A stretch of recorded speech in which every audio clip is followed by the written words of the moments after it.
Yes, sir, boy. Boy. Blah, blah, blah, blah, blah, blah, blah, blah, blah, blah.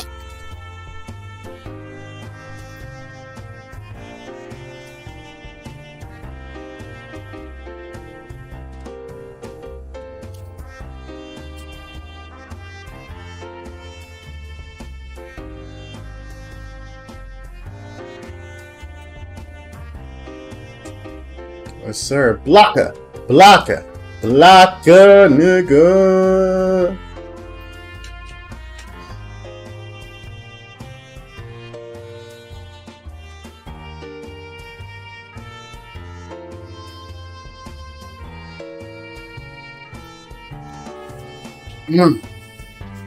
One time.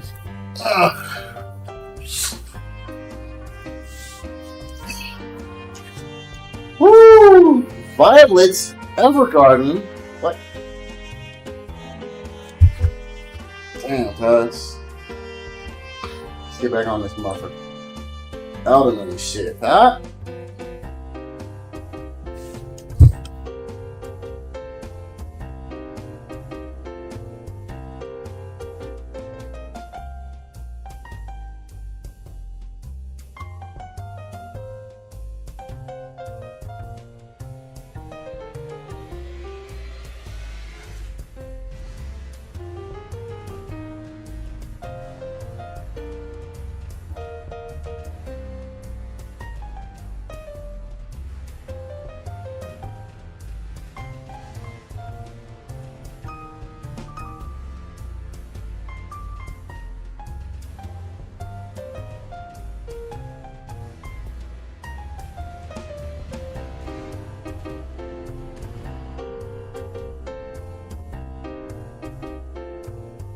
Sir, let's get to this game. Shit.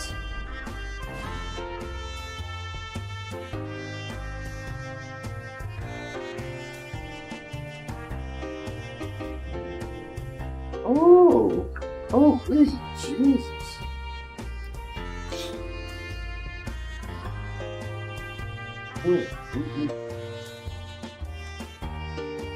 Oh, that's bad right there, cuz.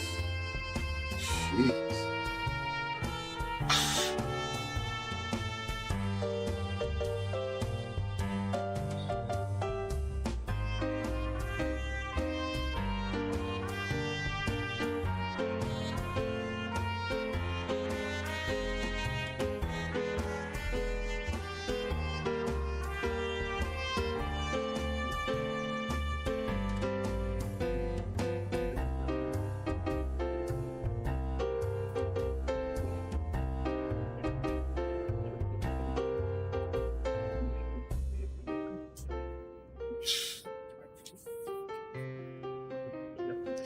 Okay. Bro. Oh, you know what? Okay. I'm sitting here before I get to the business. I mean,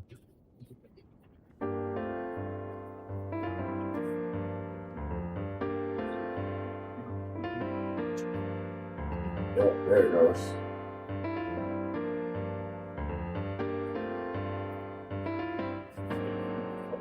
She's not on my. Yep. Cool. I got her up.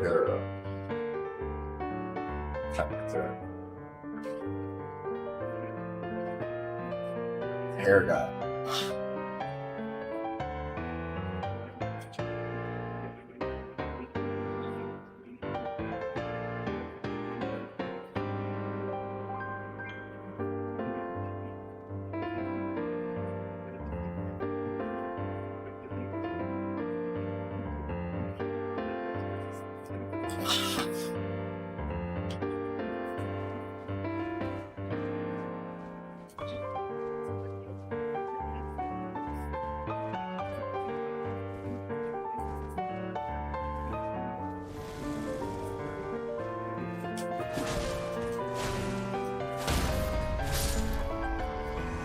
Yes, sir, yeah.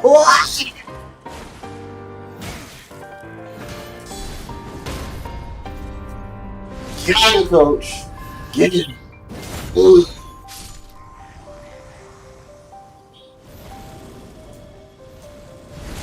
Give me that, son.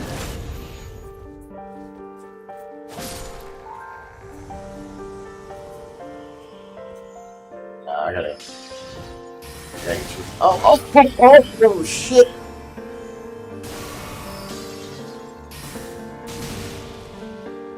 Punk bitch.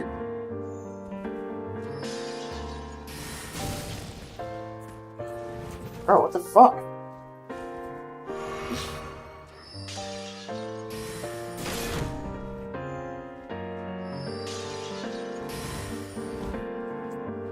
Bro, I'm gonna stop fucking magic shit.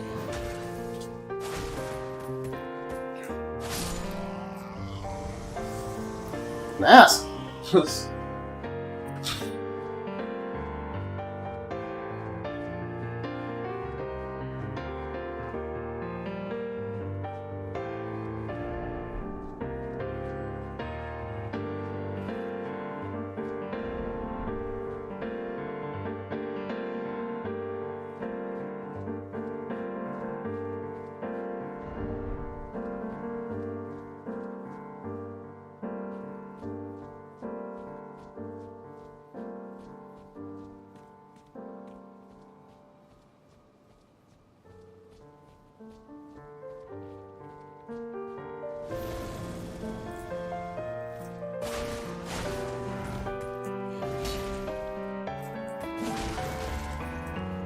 Oh, give me that, son.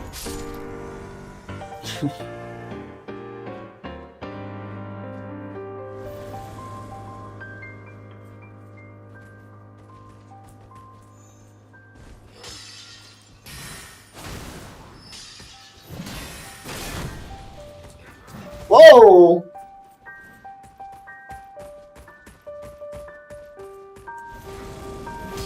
See, that's bitches. Fuck y'all.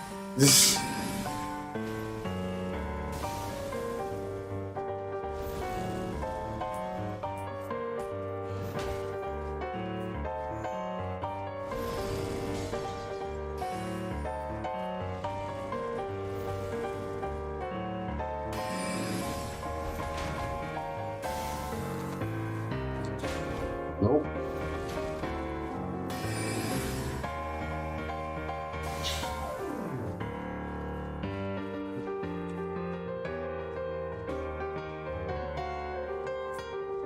Oh, good. One he came by himself.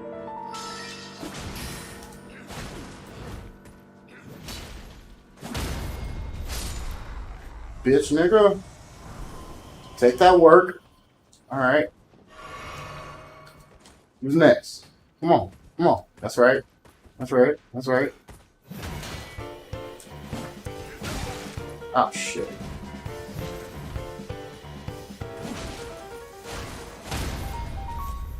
Thank you. I'll take that. Appreciate you.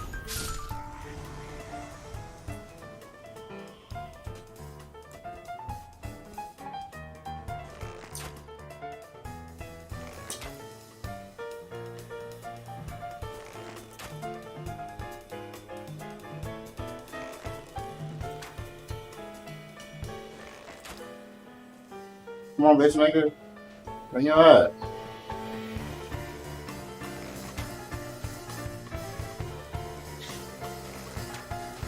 Come on. Yeah. Yeah. Yeah.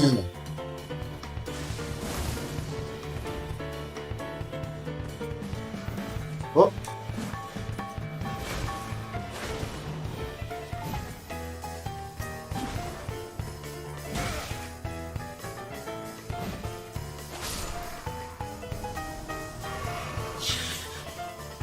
Get these, son. Come on.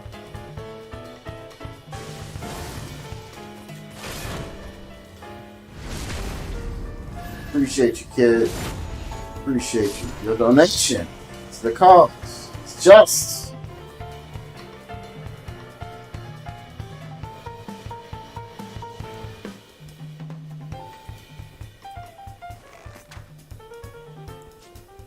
Come on, bitch, nigga. Let's go. Come on. Bitch. This way. Cook.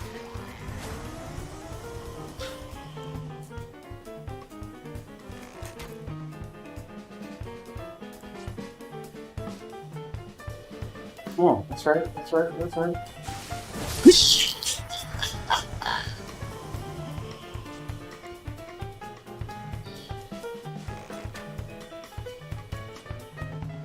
Come on, boy. Oh, he's bitching. What?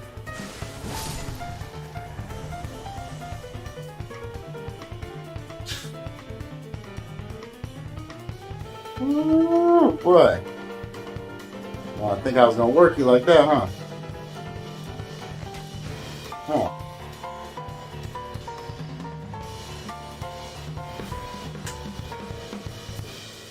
Come on, bitch. Bring it. Bring it. Come on, come on. Ah, it's an equality.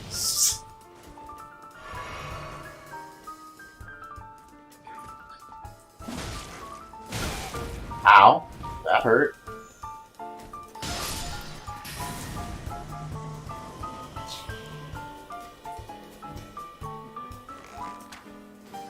Come on.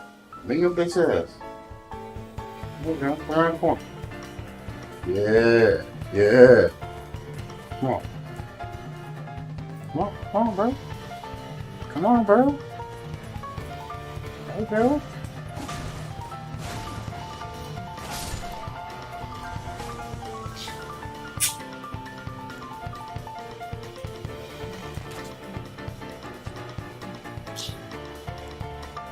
Bro.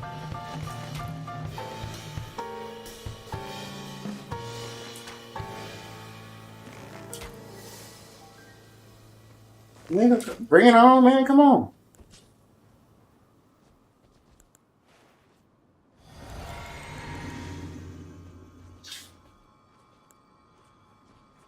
There you go, bro. Bring that ass. You know what?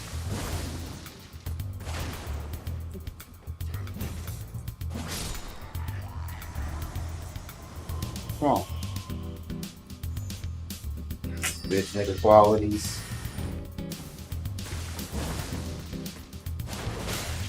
Bruh. Too long as stabs.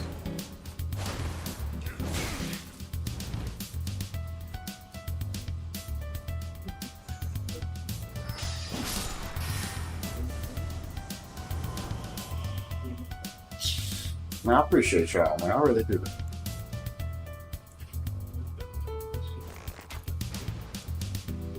No, five. Got both at the same time. Okay. Oh. Oh. Bring that ass. Or just die. You know, you can do that too. Appreciate you.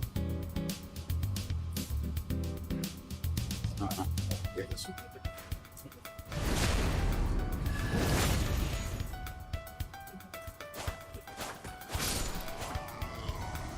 Oh.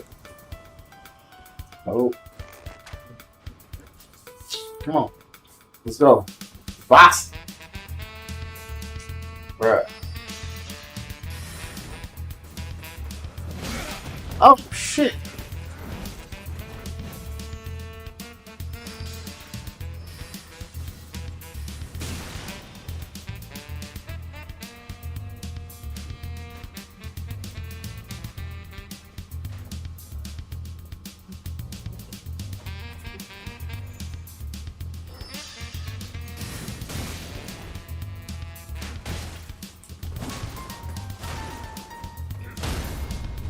Sir.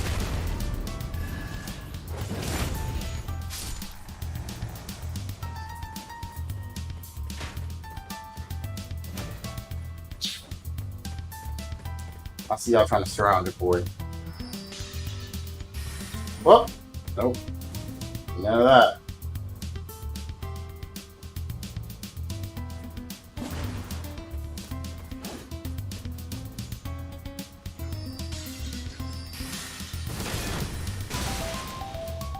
Yeah.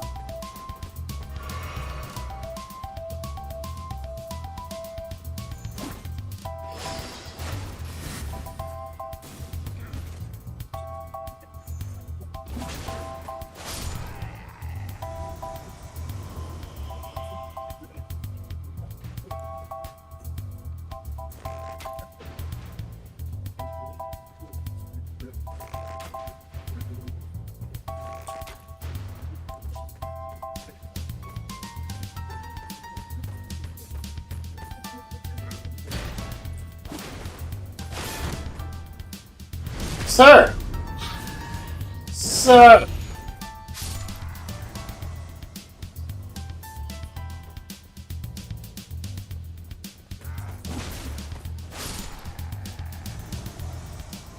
I felt good killing all the motherfuckers, man.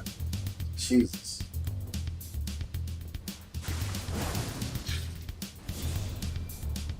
Hit him with the...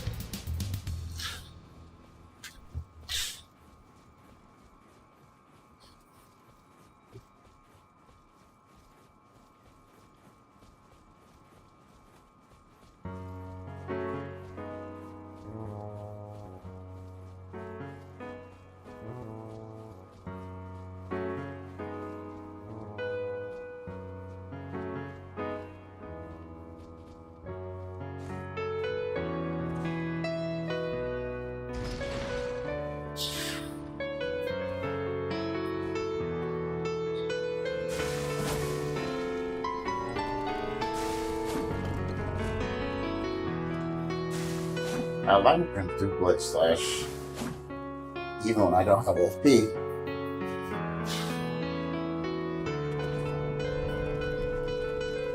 Oh, that costs 6 each, so. It also costs fucking health.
My nigga got the Ninja Turtles in it.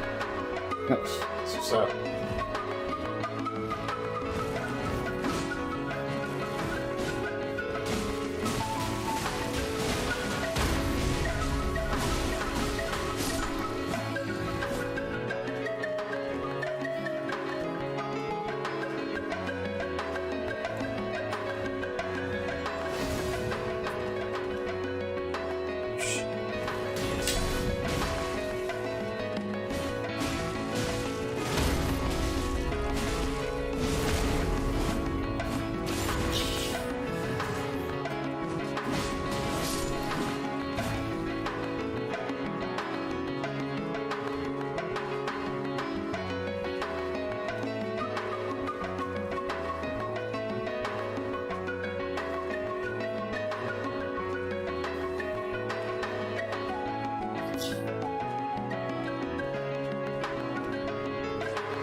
Oh shit!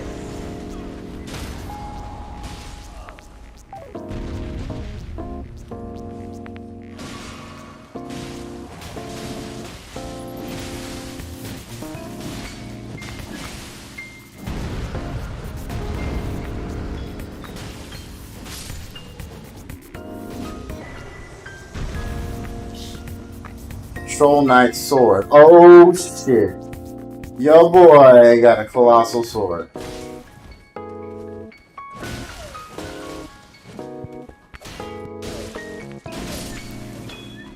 Oh, we've been invaded.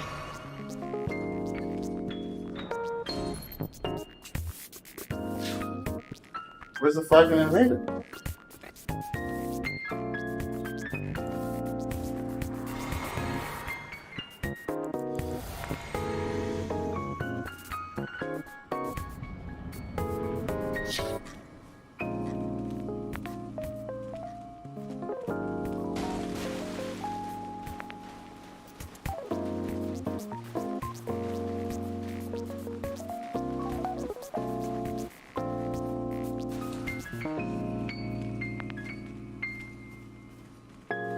Huh.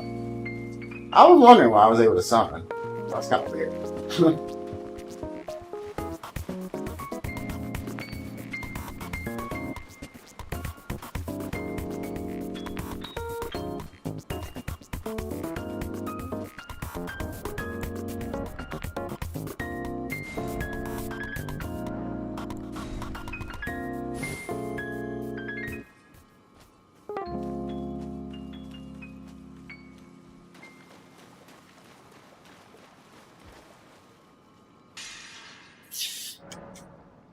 No, that's kind of weird.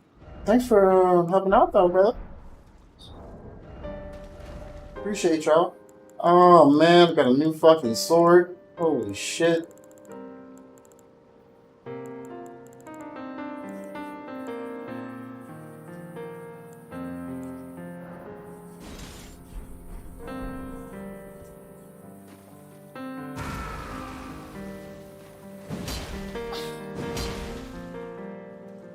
Alright, so this is the second colossal weapon I picked up. Got that one. Got this one, which I think this is it. Right? It's this and then Oath of Vengeance. Probably some kind of counter. Wait, what?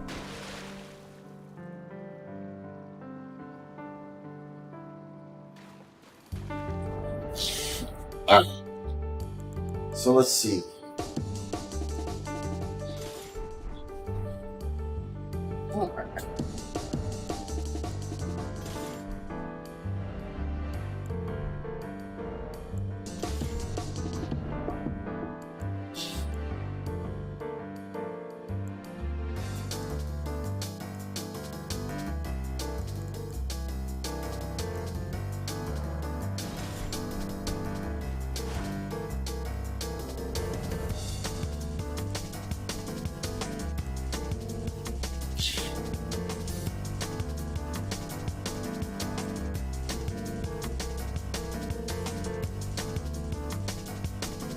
Damn, this shit does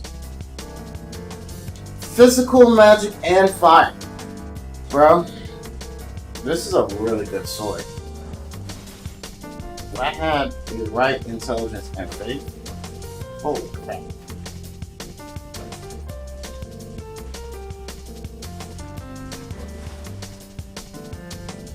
I could do some stuff with this.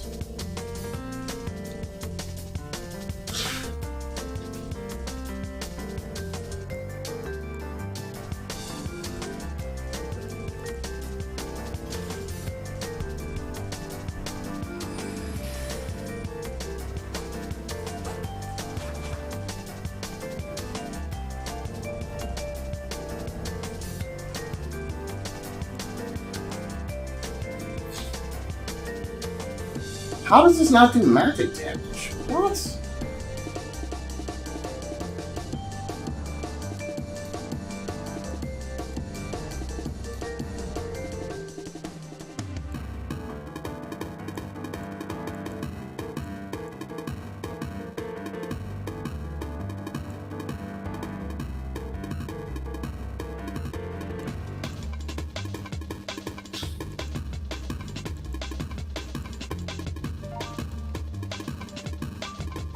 Crazy.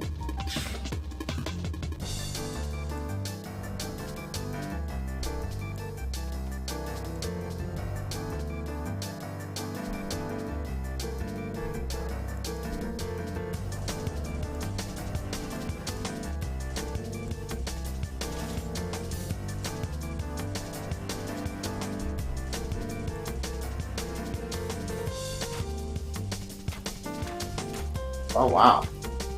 You can fire off the bow really fast. That's really useful, actually. Um,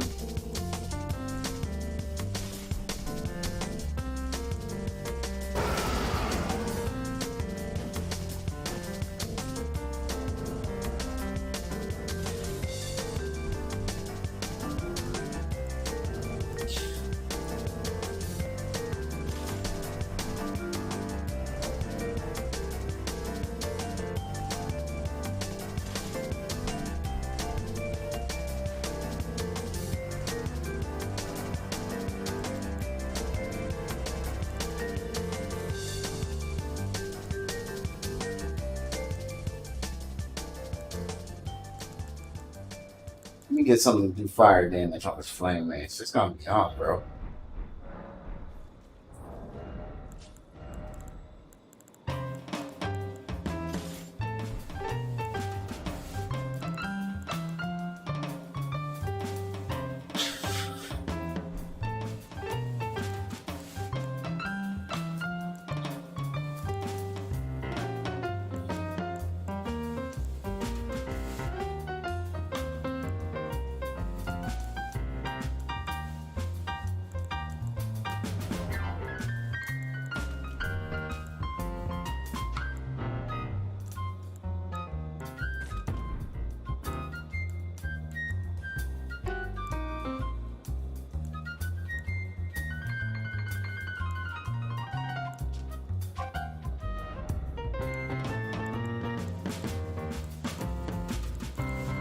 Ooh.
Oh, got me.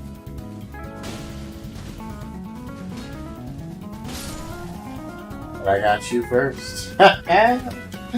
Yes, sir. Your boy. Now, the plan was to get on top of that. You know, that is a... Yeah. Oh, pull that off. Hey, boys.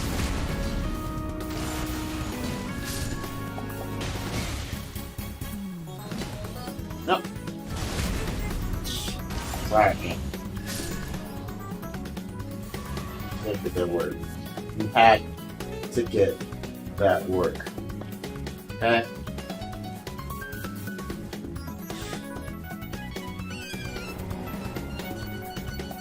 Is that a merchant? I don't want any trouble either, man. Just here to buy some product, bro. Chill, homie.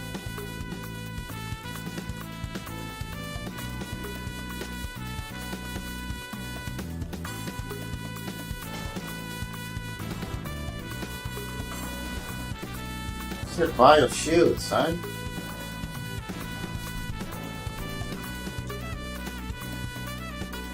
Got equipment I want to try out.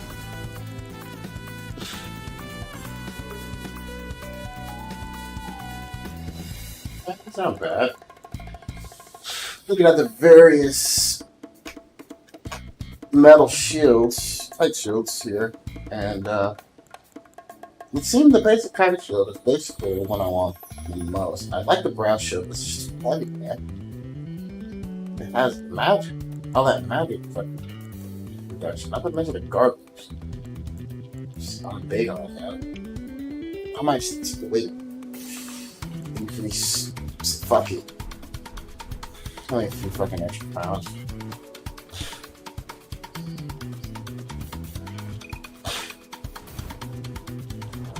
But then, I look at that, I'm like, man, jellyfish shield is even.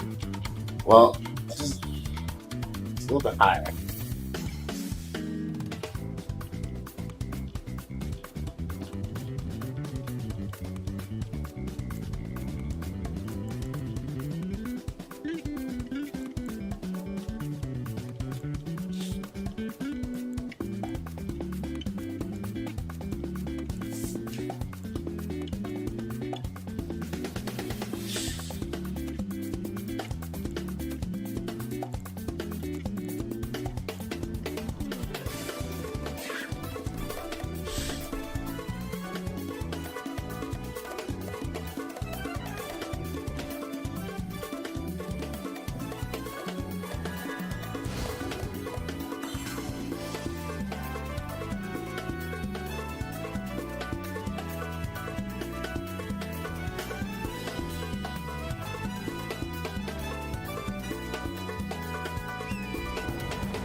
No, hang on. I'm not gonna be able to get up there that way.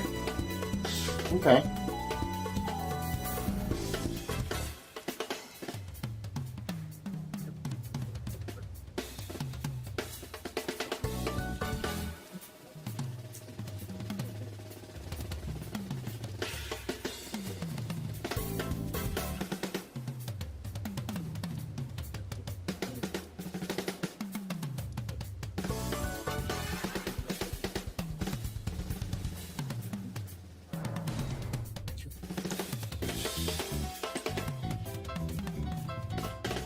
See if that money hits today.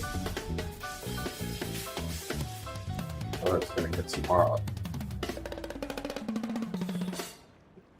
Nope, it's gonna hit tomorrow.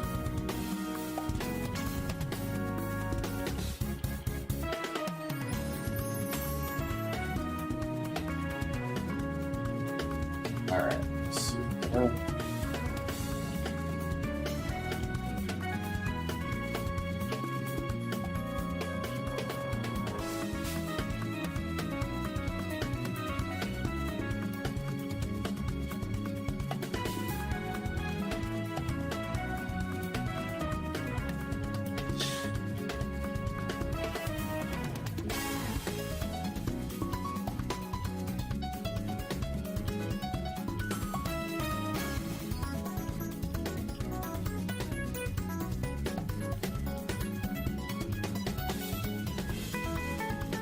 hopefully she checks this shit. We should get back in our office. Let's see.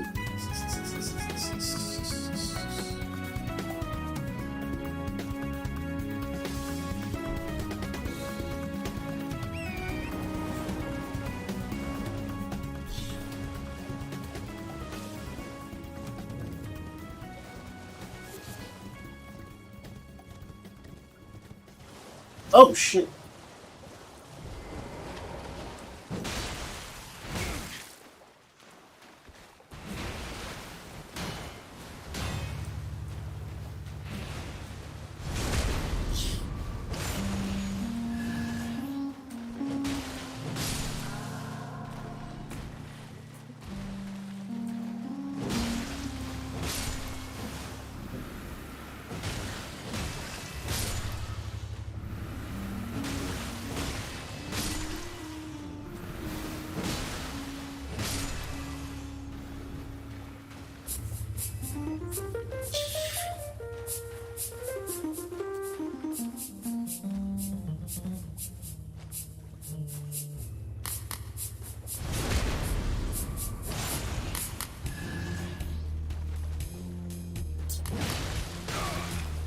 Shit.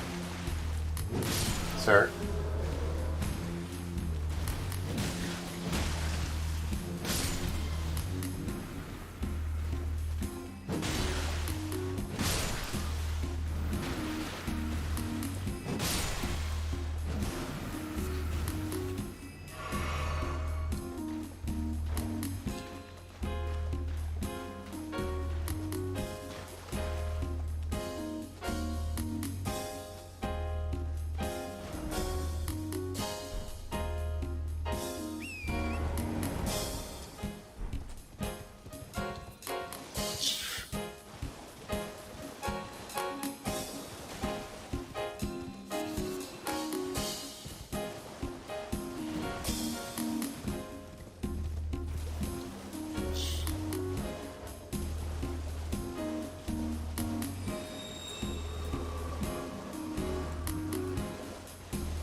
Oh no!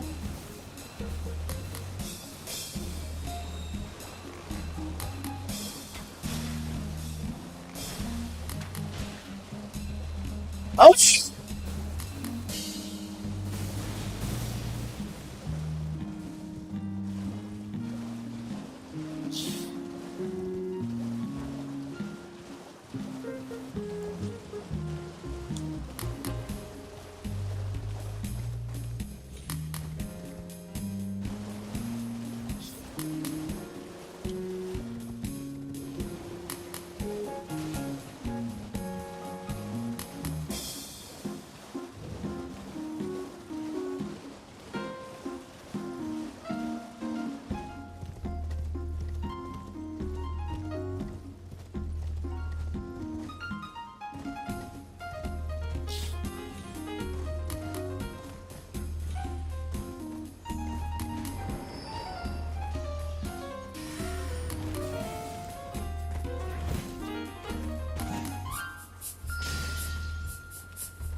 Whoa!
Oh, there's a driver in those damn things. Oh, that's how you beat them.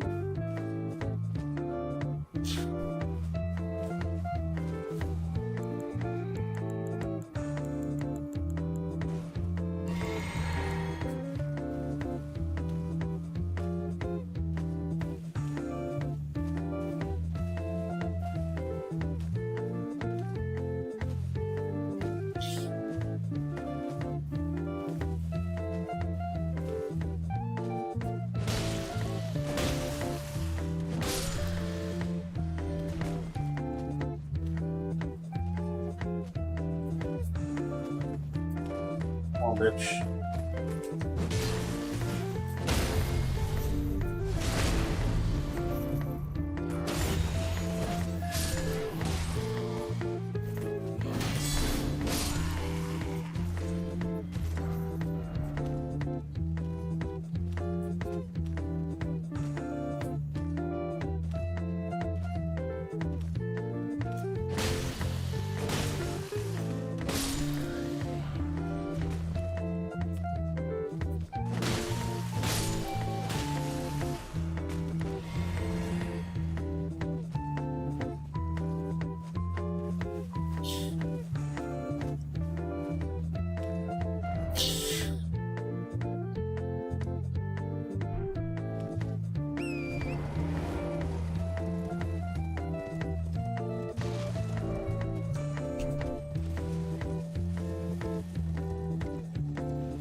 Okay.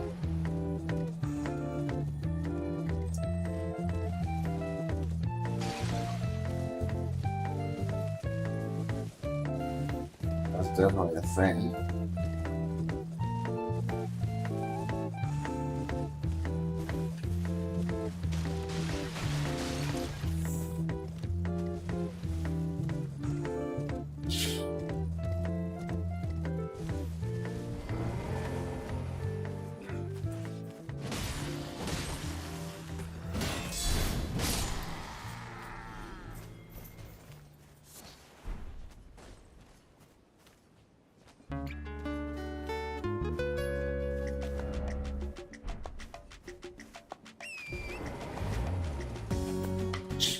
Therefore, praise the message.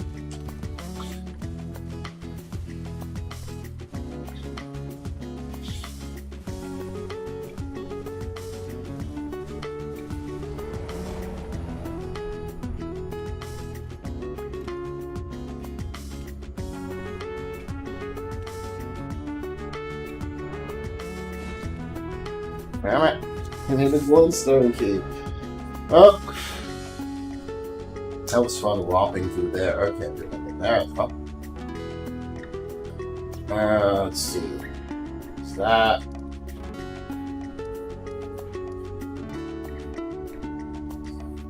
Oh, well, I can come here. There's still a lot of stuff I have to finish.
What the fuck?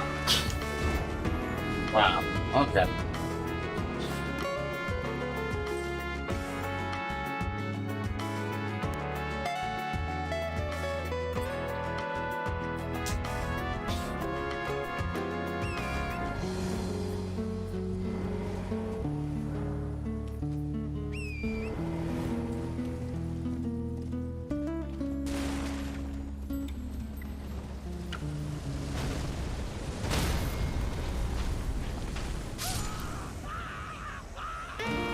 Wow. That sucks. That's not how it should have went down. Okay. Yes. Quick.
Mm. Damn, man. I love it, man. Love it, man. Shit. Oops.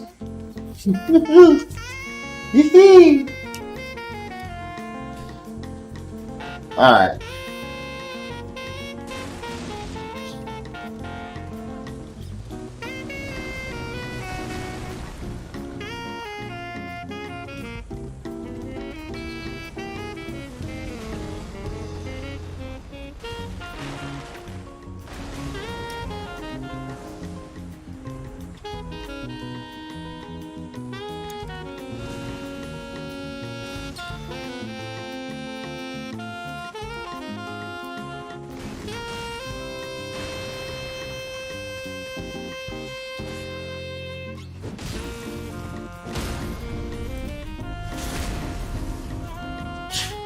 Bitch!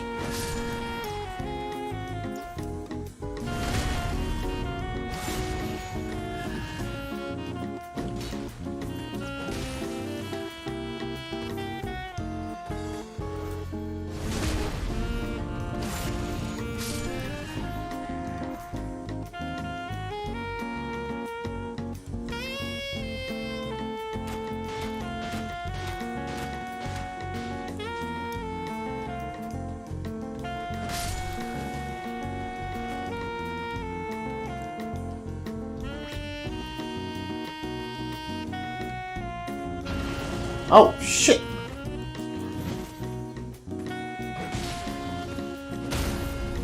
Hey, bro. Thanks for the life.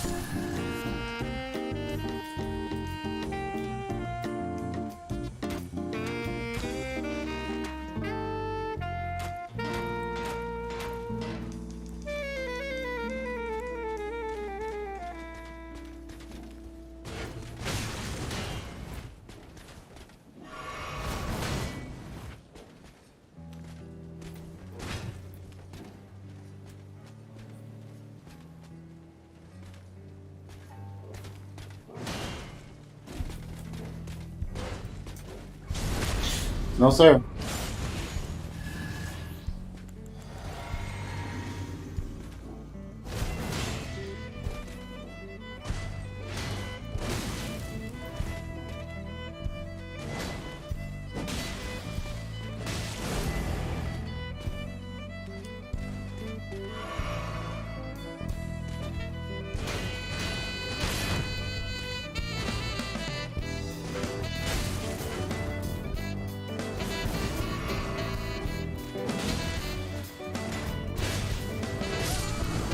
the fuck?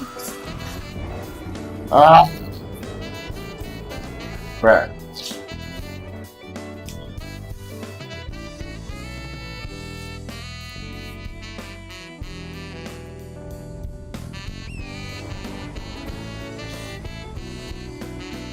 Basic enemy, bro. Basic enemy. Get my ass.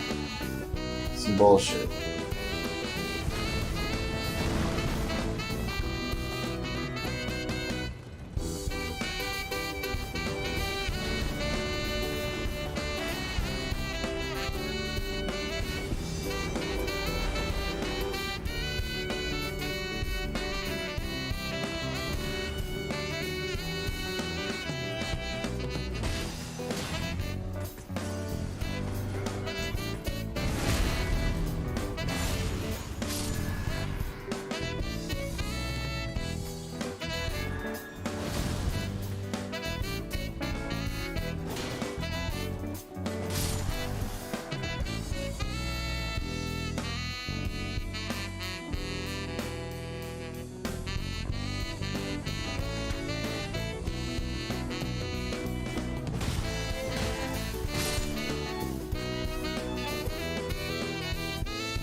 Bitch. Right, motherfucker.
So that works too. See?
Motherfucking bitch. Got me. It got me. Oh, son of a bitch.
Poison. That's bullshit.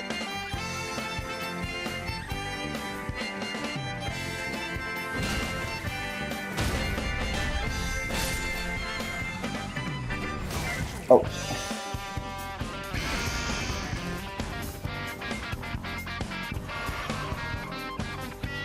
Come on, bitch.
Hole.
Like a bastard?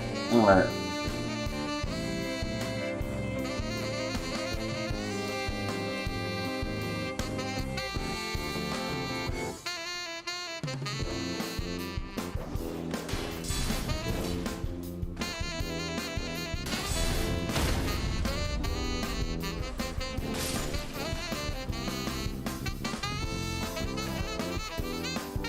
Okay. Summoning pool is functional. It's good.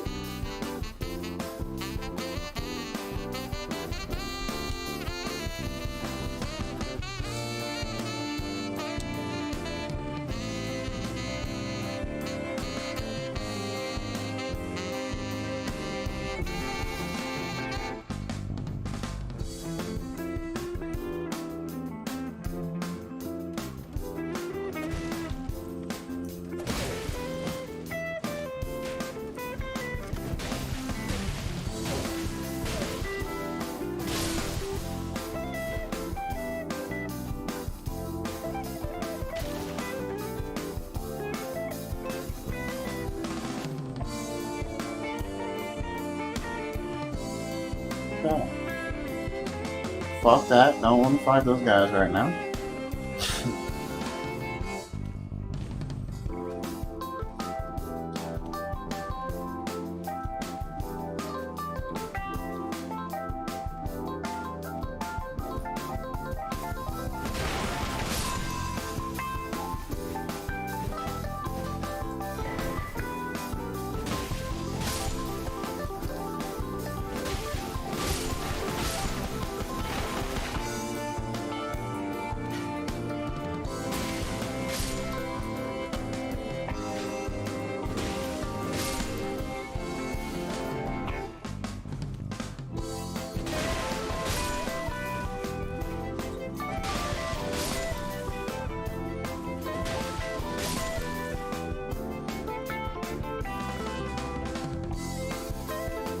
Great. I have to go through there. Fuck.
Well, I ain't get shit.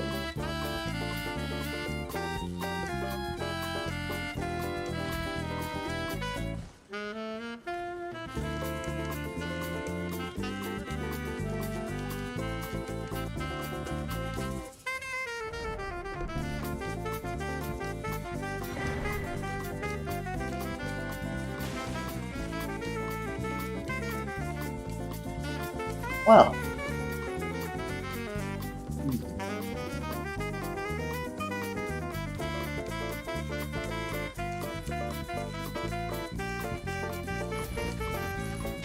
Oh, shit.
Come on, bro. What's good, bro? What's good? Oh, Jesus. You know how long it took me to get in here? Fuck, man. I hope those things don't spawn, man. I feel like they do, though. Shit.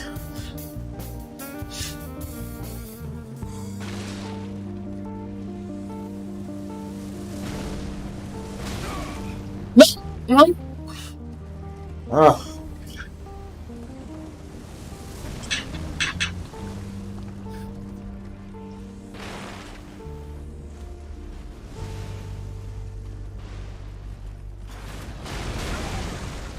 Fuck. Really? Wow. Ha! That's what the bitches get. Fuck y'all. You know what? Where's the giant? Oh, there he is. No, sir, I'm not fighting you right now.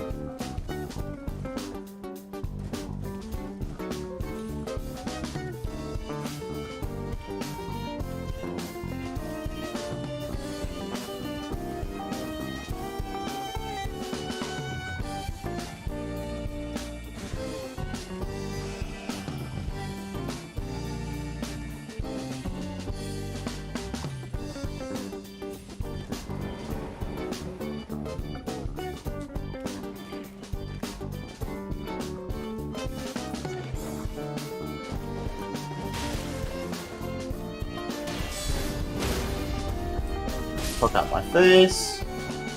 Alright. But yeah, man, good morning, dude. Good morning.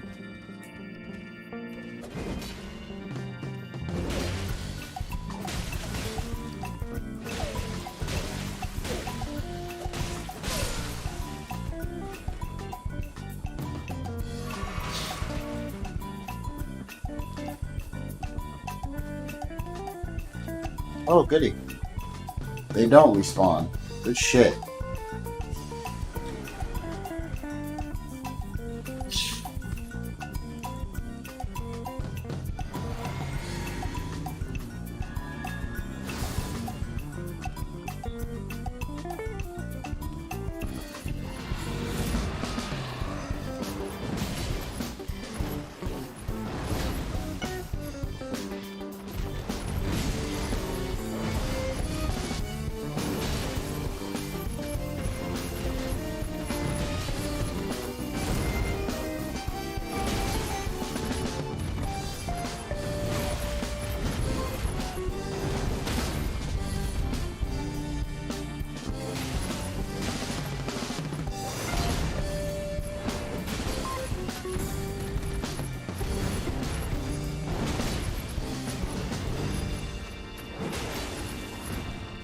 Come on, bitch.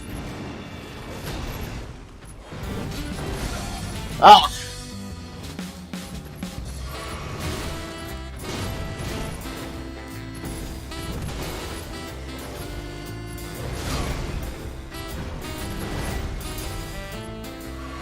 Heal.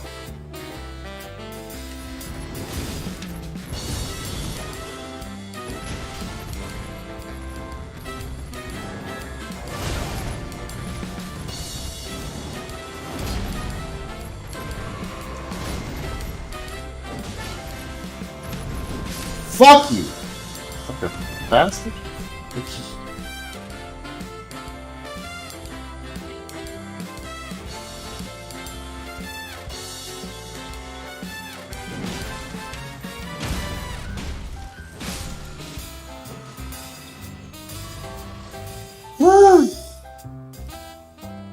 Jesus, dude.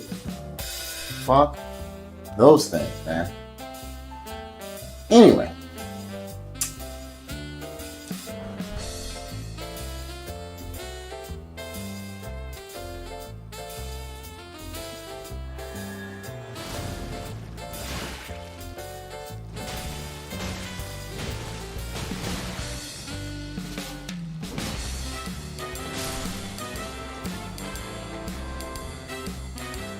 there any way to open this gate?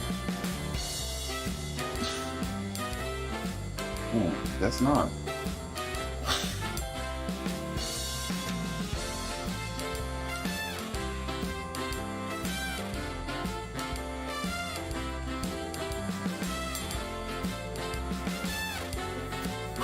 Those things don't respawn, so that's a good thing. Hey, buddy.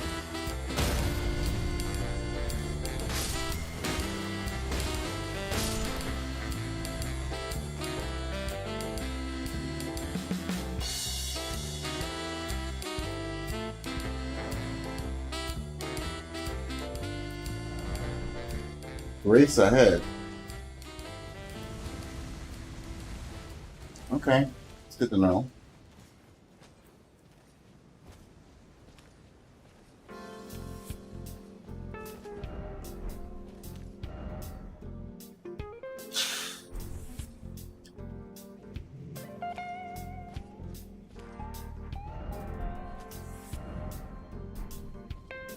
Okay, we got a giant up ahead.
Oh no, no, none of this.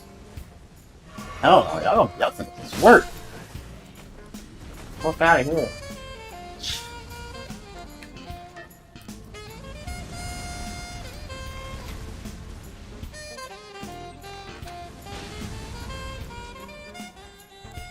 Oh, you didn't want to get off the...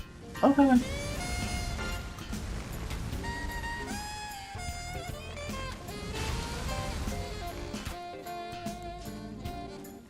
You wanna get off the fucking flamethrower now, bitch?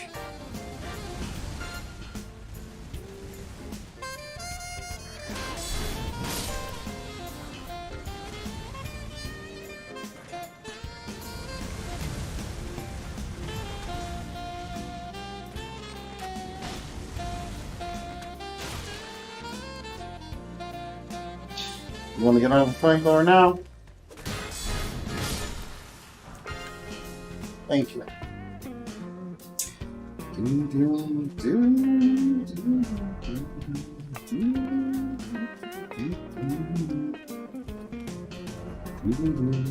Finally, fucking grace. Jesus. Oh, my Lord.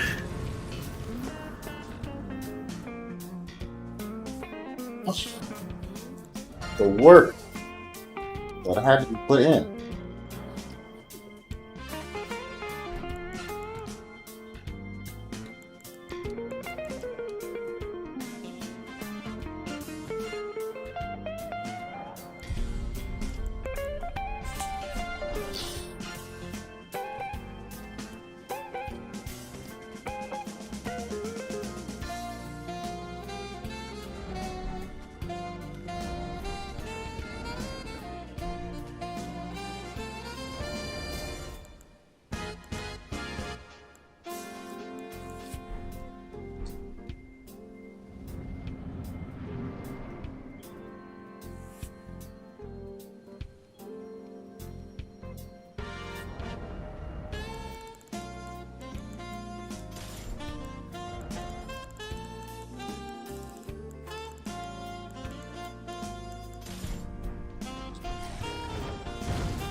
Alright, that's cool. I thought this might be a different boss. That was my mistake. That's fine. About to get that ass.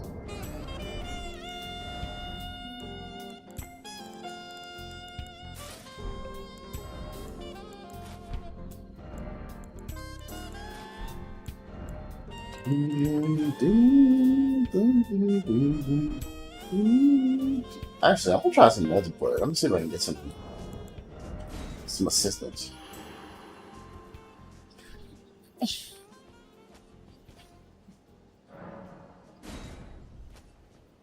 See if I can get some cooperators.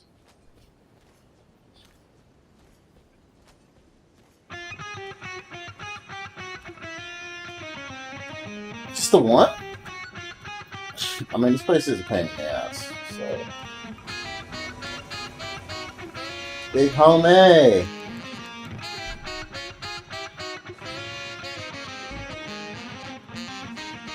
Oh, my boy smoked the pack. Okay. Let's see if we can. Oh, you ready to rock? You ready to rock and roll? Is that what you saying? Okay.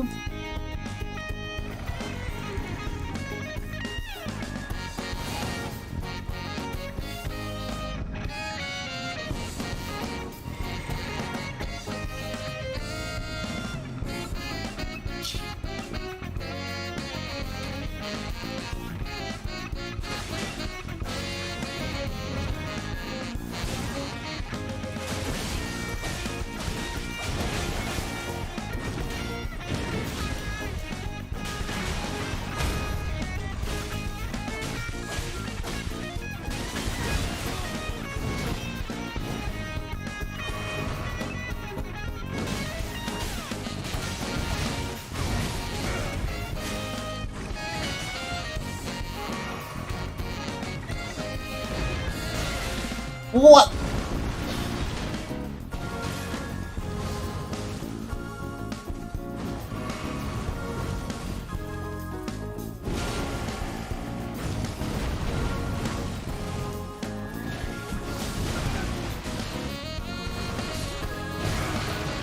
Oh, shit.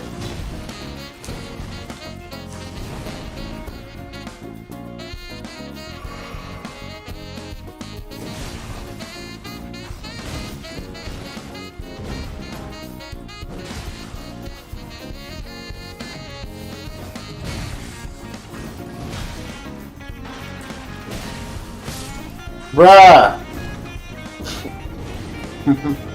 Damn. Big homie was not very useful at all. Feel bad. Like, damn. We were fucking dude up. Like, bro, what happened? Bro, what the fuck happened? let me see what that means. Something happened on myself.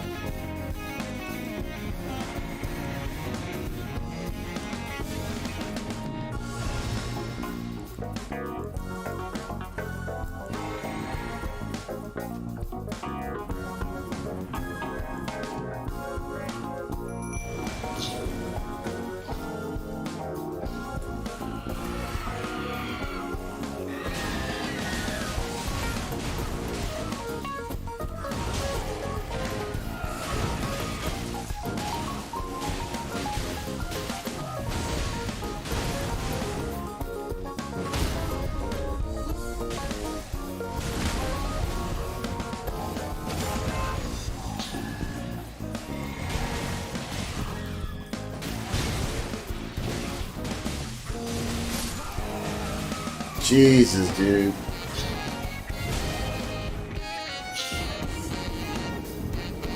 I fucked that up bad. Just. Damn, I could have got his ass too.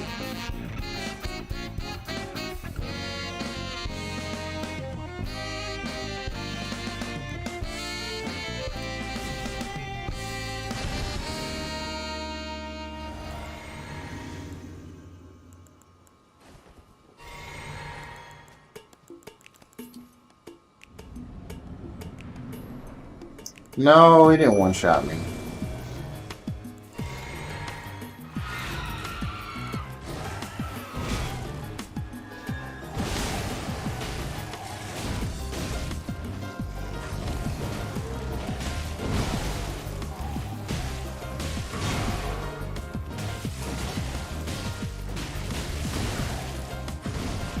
You just fucked me up though. Ah, damn it, dude.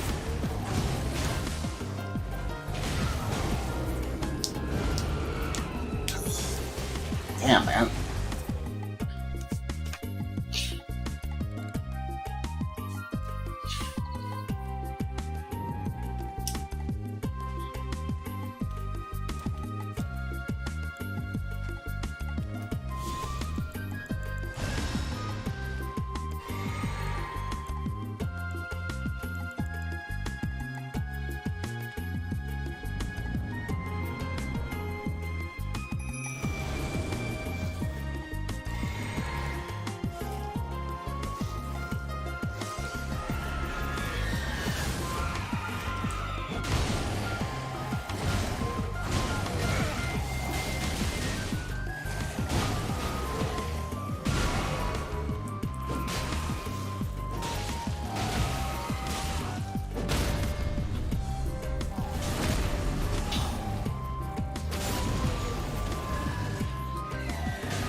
Finally, shit.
Fuck, man.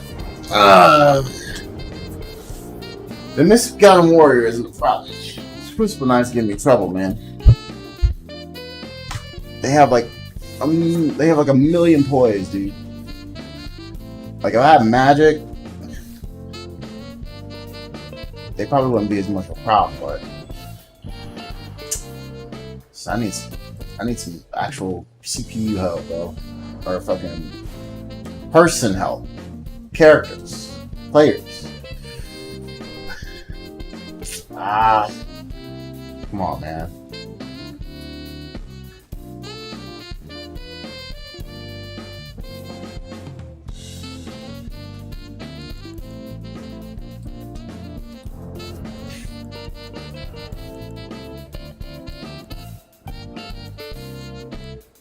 If I had 100 FP, like at some of these guys, they probably could fuck them up.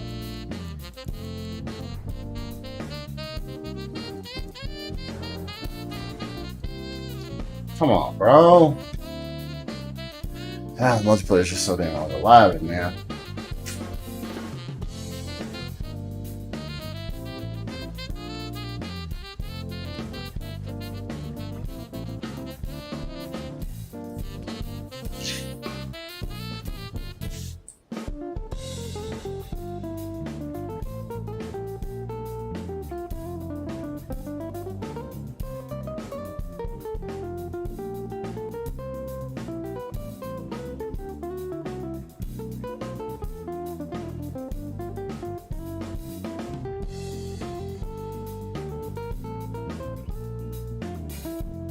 I'll see though. It looks like Bloodstain's about to get an update. Hold on.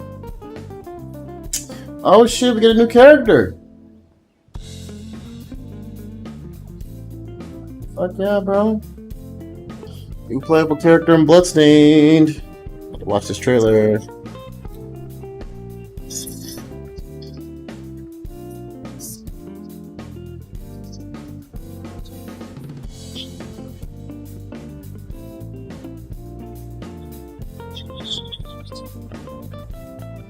New DLC available tomorrow.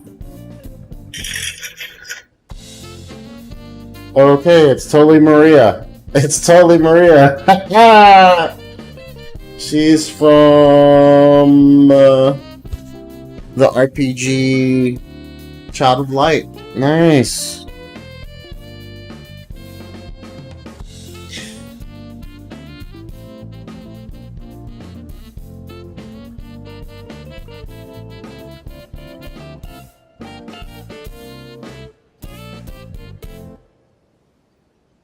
Okay, so she gets a familiar. She gets a webman.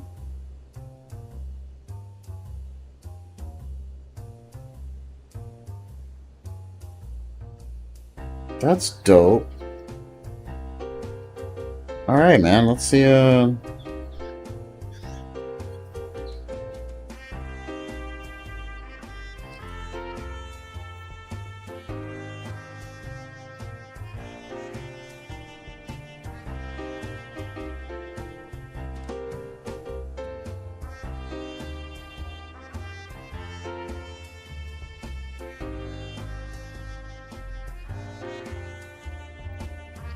Alright, so got the new character coming. That's dope. Okay. Now, bruh, this shit is disrespectful, bro. I can't summon anybody? Alright. Just fuck it. Just gonna have to figure this shit out. Oh,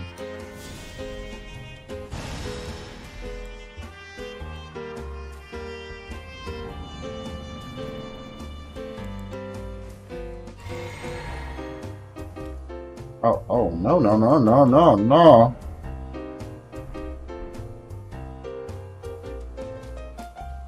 Fuck.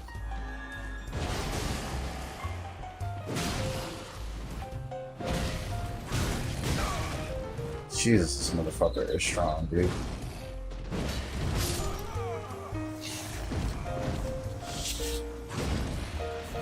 Oh, now my summons are working.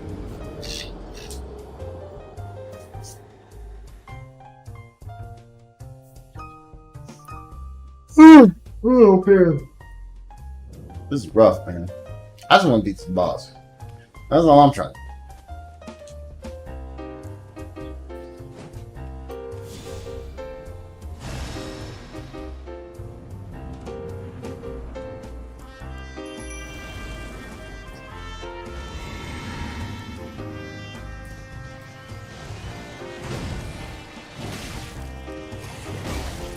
Ow.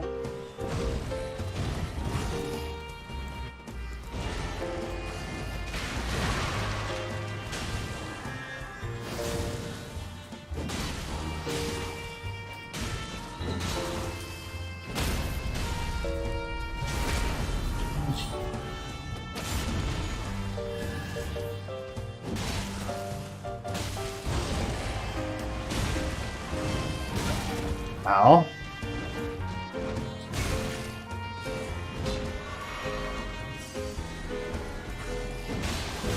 Bruh, what?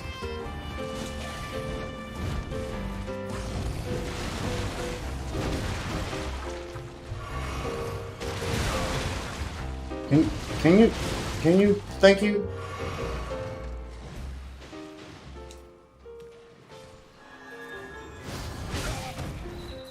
This is some bullshit, man.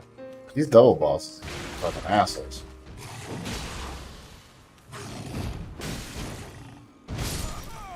You're a dickhead, bro. You're a dickhead. Just wanna let you know that.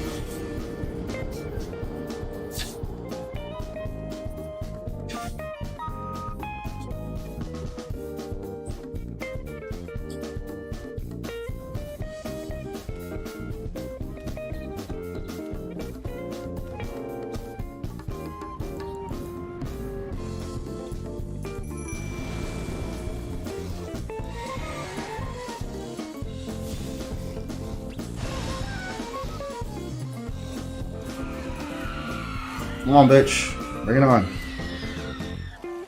Get them, boys.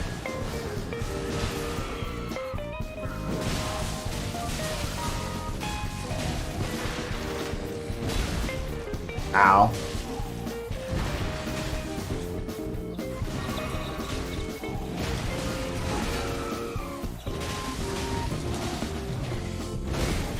Wow.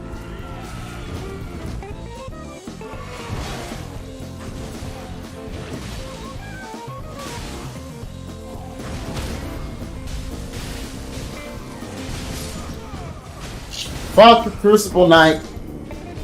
Damn, hate that damn dude, man.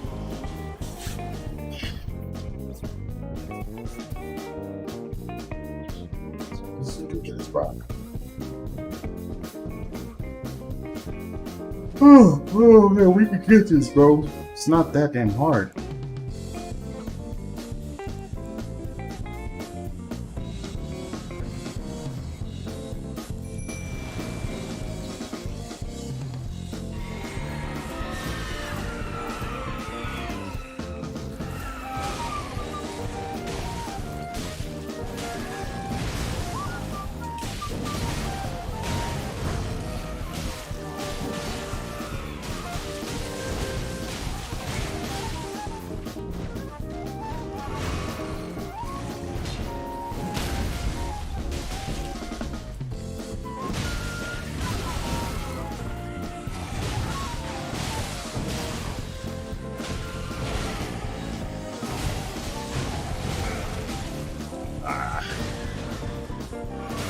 Bruh!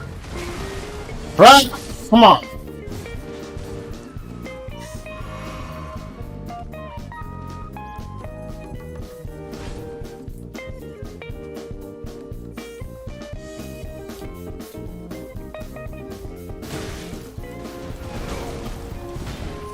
I hate this fucking Crucible Knight, dude.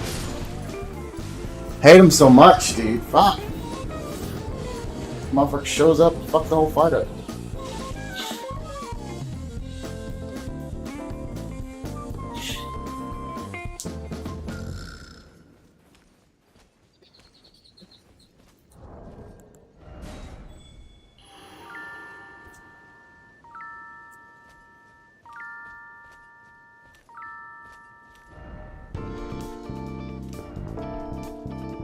Yes, defeating one by one. Damn sure required.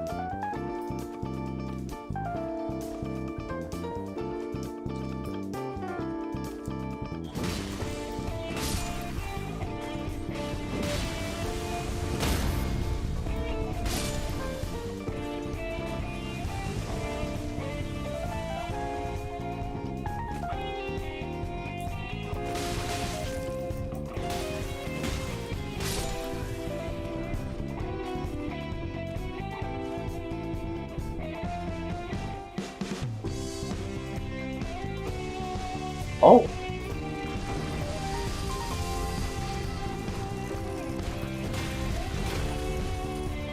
Oh no.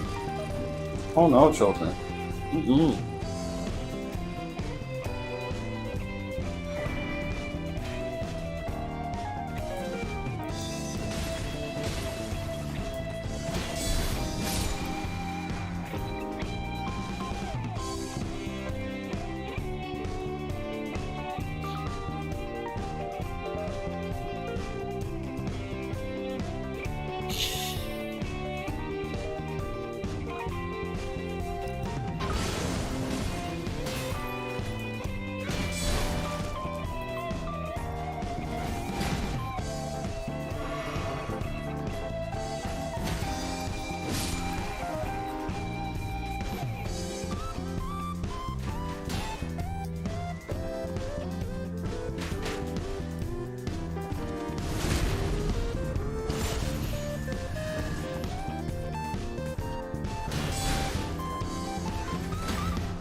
Bruh.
Oh shit!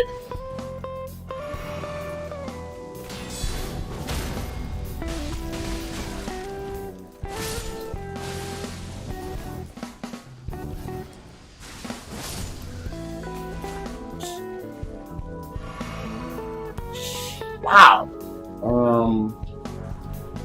Fuck that thing.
No!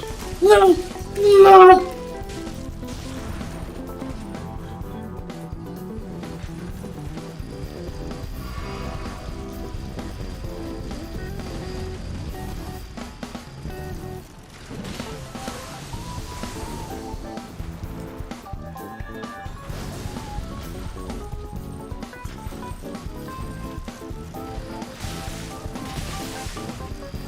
God damn it, dude.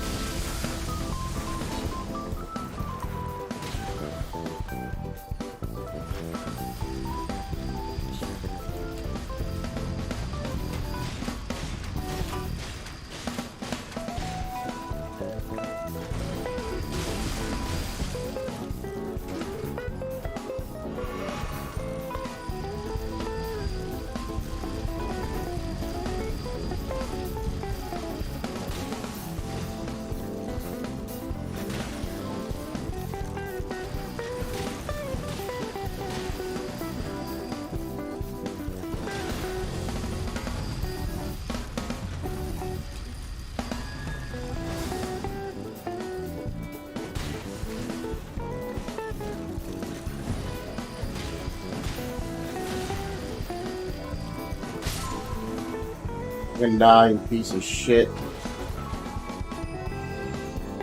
Fuck. Fuck that thing.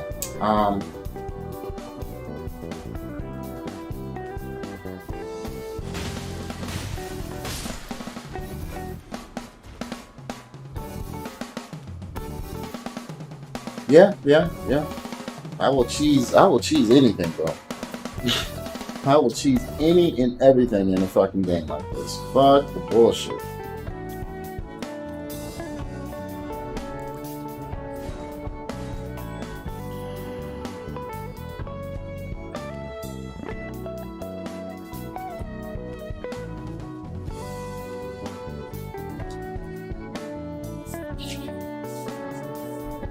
So, you know what? Let me see if I can get into a fight or something.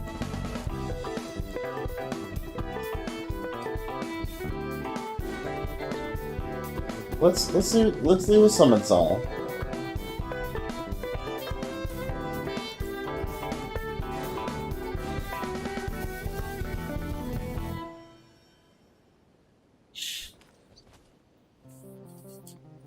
So I'm gonna help other people for a bit.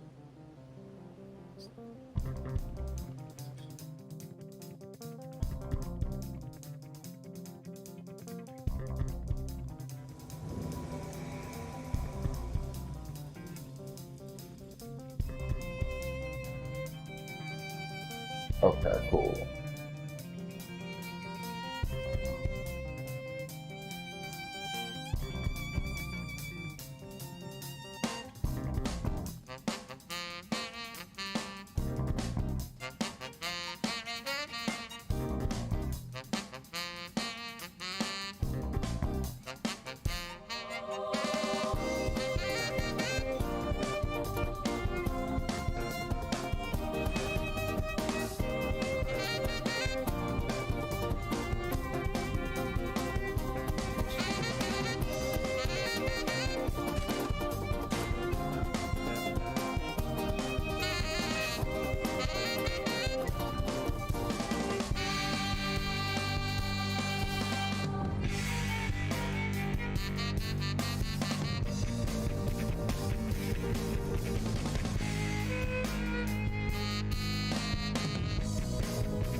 All right, bro. Where we going?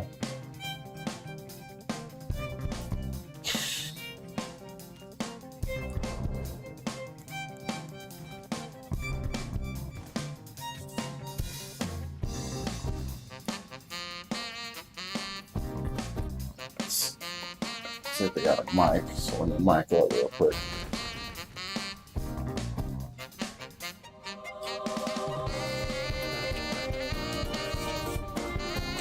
Yo, yo.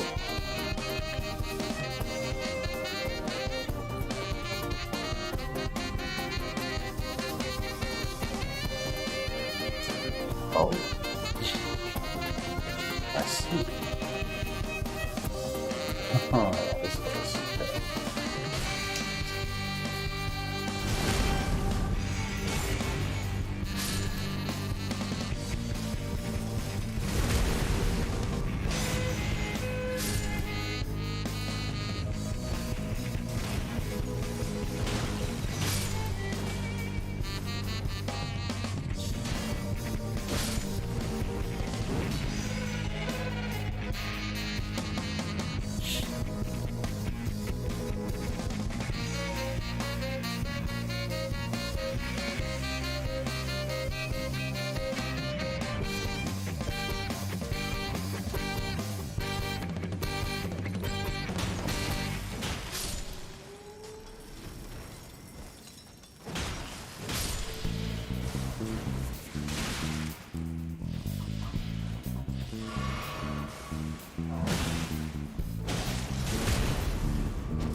Where's the homie Herb at?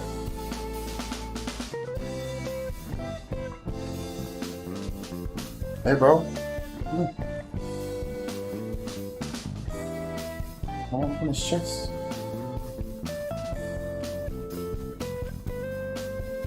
Where the fuck did it go?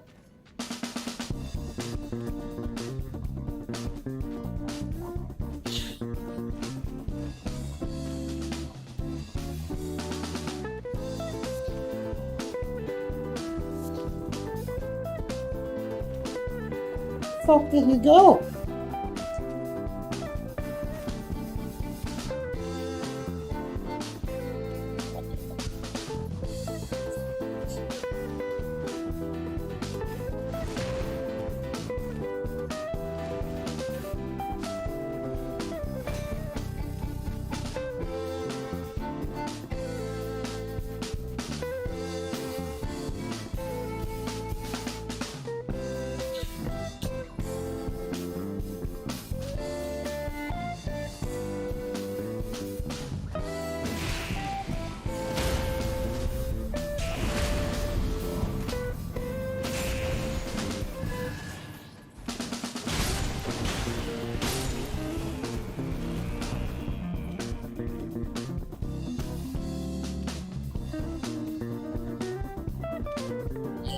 The chest.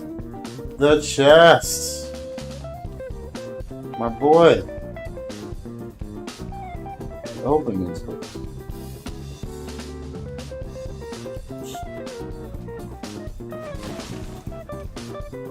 It must be open for him already.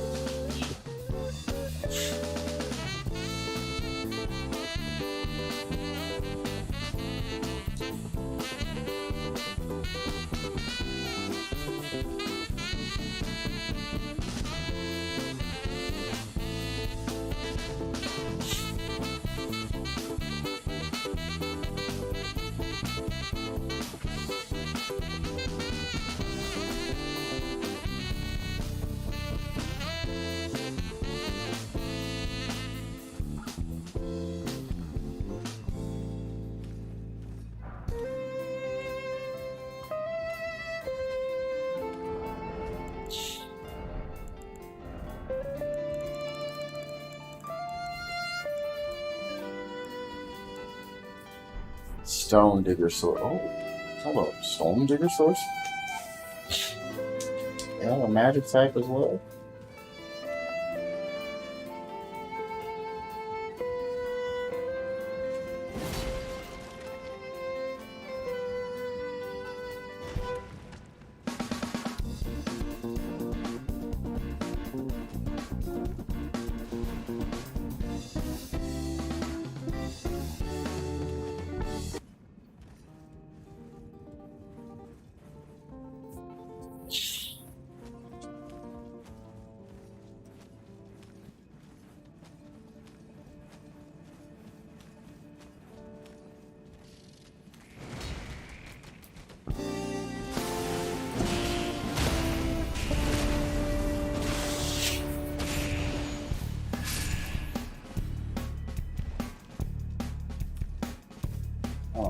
Yes. See?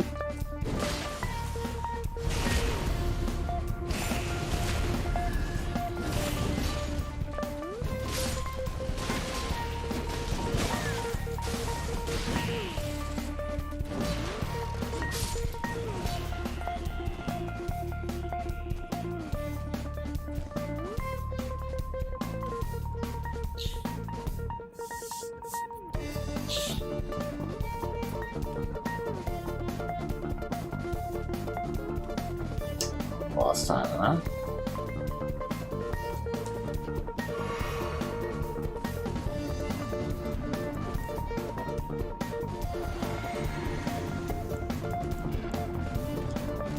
Holy shit. What in the fuck is that?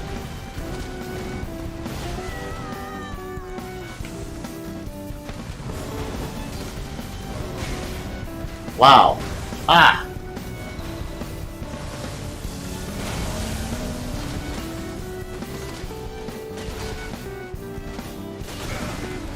Ah ha ha ha! Wow. Oh shit!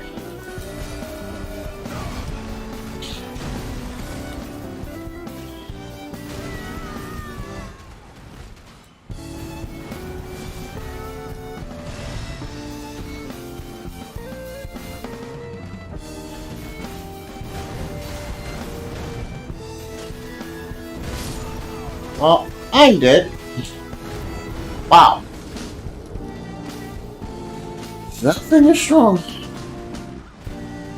Okay.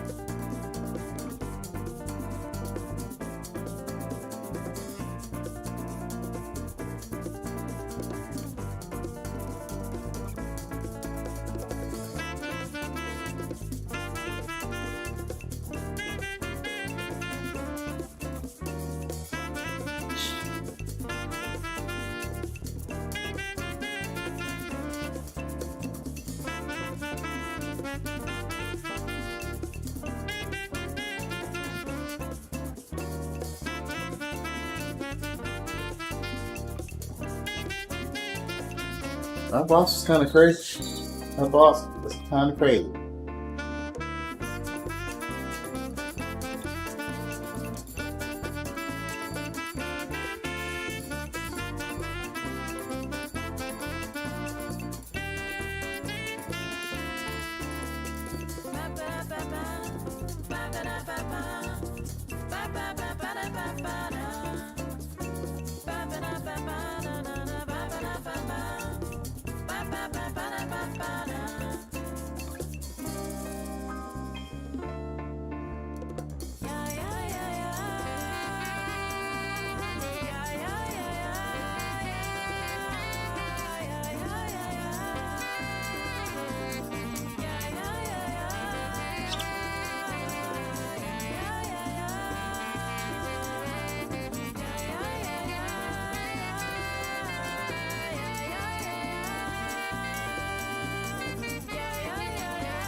Okay, I'll be right back.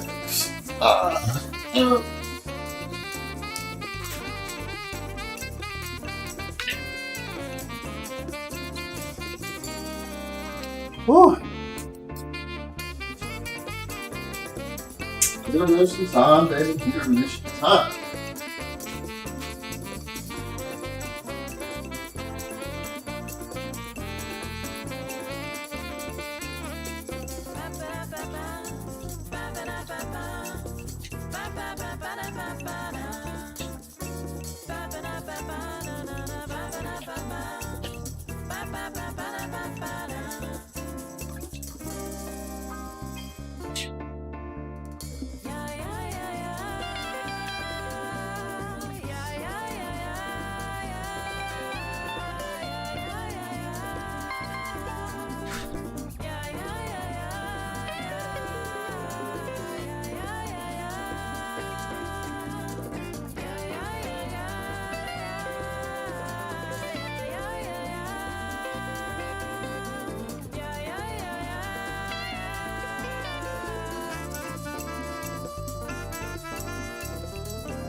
Later, nigga.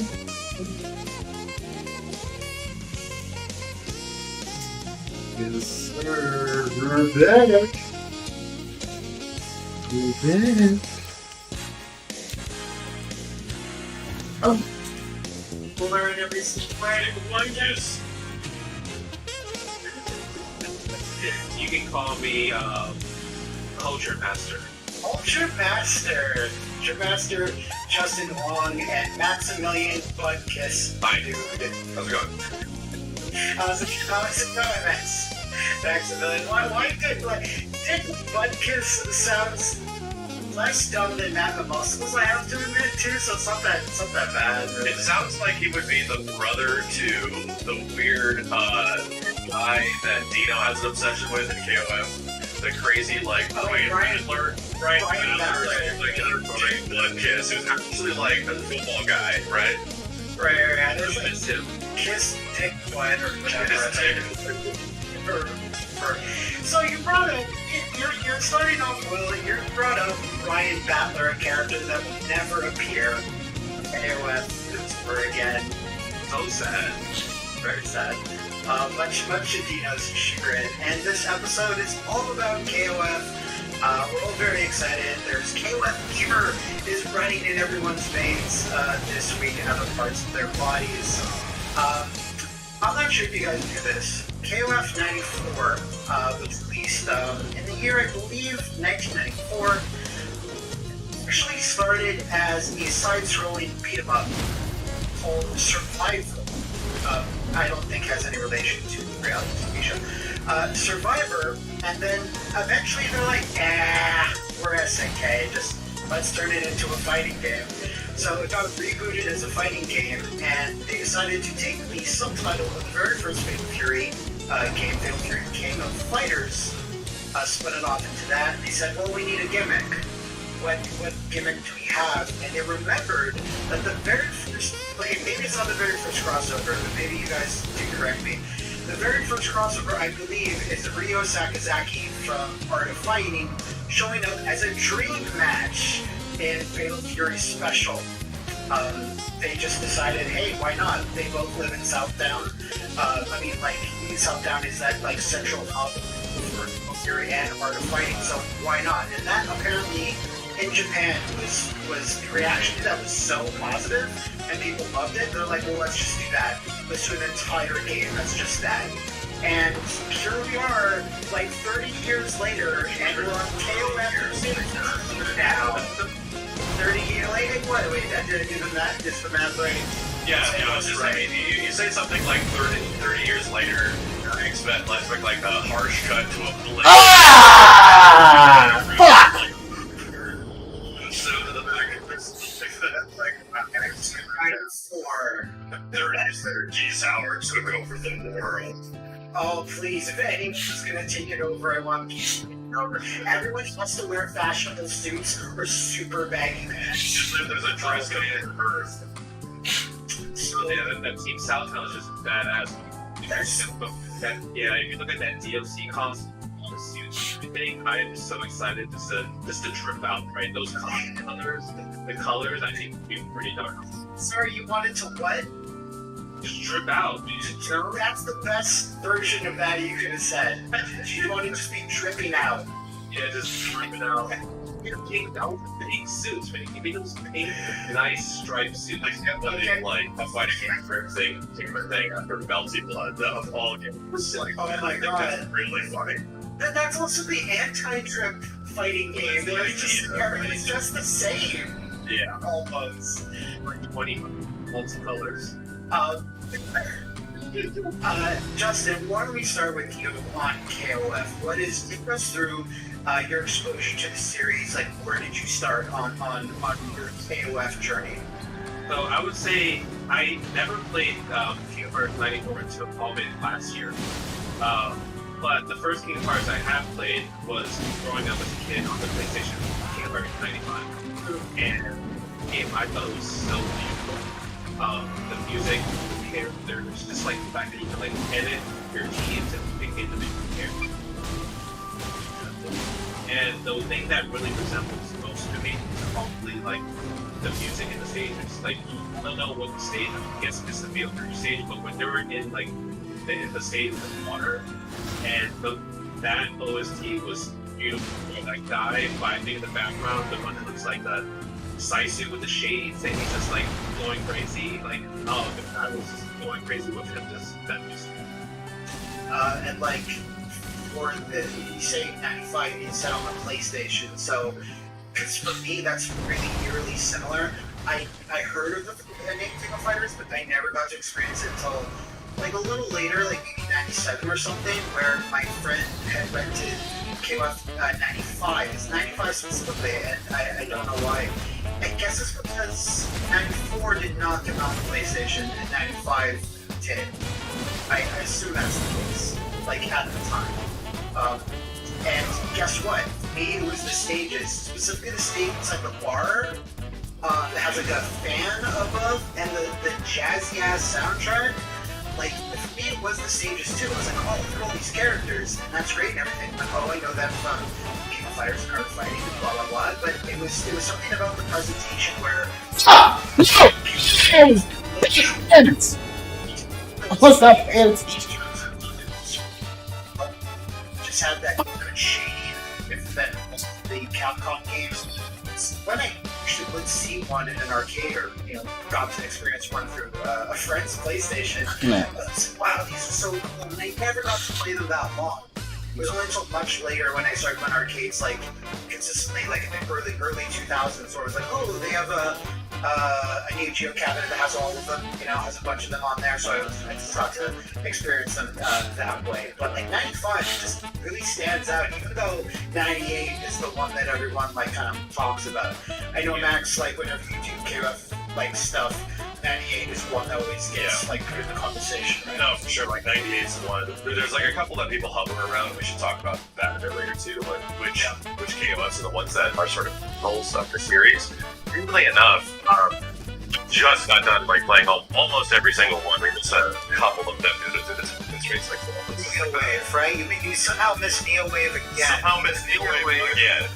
And I really enjoyed 95. 94 feels like a bit like it definitely has that old jank feel to it, right? But it feels like a classic, like a very much like an old Super Turbo or something like that. And I feel there is like direct comparisons to their rival company at the time, which was Capcom, where they have these like pinnacle titles like the Super Turbos, or like the Alpha 2, or the Mark 2, or the Series. Like they have these pinnacle games. Look at these two guys. Yeah, feel identical in some ways in the K1 series.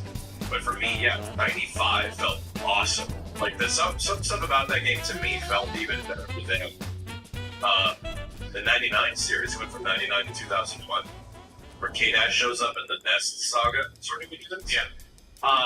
In like 95, I think the gameplay in 95 more than some of them, which was really weird. I thought it was just a good feeling game. And then I remembered that Sakurai, Daddy Sakurai, had the exact same quote where he's like, well, people like 2005 is my favorite game. I remember your video where you reacted to that, and he was just, like an Usher jump during Yeah, that's weird. I'm like, I don't remember anything about 95. And funny enough, I didn't remember anything about 95 because the last time I played through these games was for Terry when he was coming out. We skipped number 5 time constraints, and there was just like Terry games. So I'm like, alright, I'm gonna be here for the rest of my life. So I was recommended to skip 95. Funny enough, I come back this time and I really enjoy it. And I'm like, this game's great. Like, it feels like a substantial upgrade over 94. And I can't really tell you much about the Warmaster because I only hovered around like Team Japan or like Team Saber Threads or whatever team was there. But to me, like gameplay wise, damn, that game felt good. Yeah, and the other thing that like we were mentioning before, how like these early KOFs, like graphically they stood out, but they also stood out obviously because they had these tag mechanics that as Capcom started putting out their tag games, their tag is very different, obviously.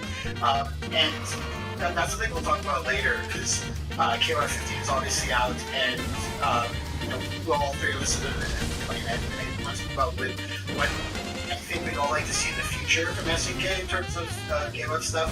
The tag mechanics are in there, but like I remember at the time as well, like when we were playing 95. Everyone's like, oh, it's you pick a team, like, okay, cool. And no one really understood like what a team meant. Like, I think people were like, oh, it's like a tag team, like in wrestling. Yes. Wrestling games were prevalent at the time too. And it's like, oh no, it's like elimination style. Pick 3 characters. The man the die, whoever wins in the end is much a victor. That's a really good tagline for one of the games. Leave them in, let them die. That should have been the tag for KO of 16. Leave them in, let them die. Yeah. That's pretty much what it is. It's not like you can like tag them out and then they recover their life like Mario. Yeah. Right? They just literally just die until they do as much damage. Do as much damage as they can.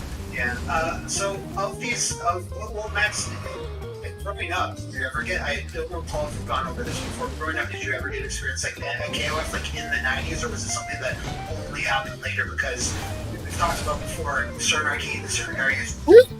Yes, sir. day. Only war gods and Oh my god. Jesus. So it's on cheese on the skin of the cabinet staring at you. I would say for me, I grew up as an extremely biased youngin, right? Where you like one thing and the other things are bad, right? It takes a decent amount of perspective to actually go through that at some point in your life to see things a little bit, which is why I think KOF is kind of awesome the way it is now and with my perspective now. But if you want to talk about figures like the 10-year-old that's really into Street Fighter to like a teenager, oh man. I remember a common thing that all my fighting game friends said, that SNK stood for Still Not Capcom.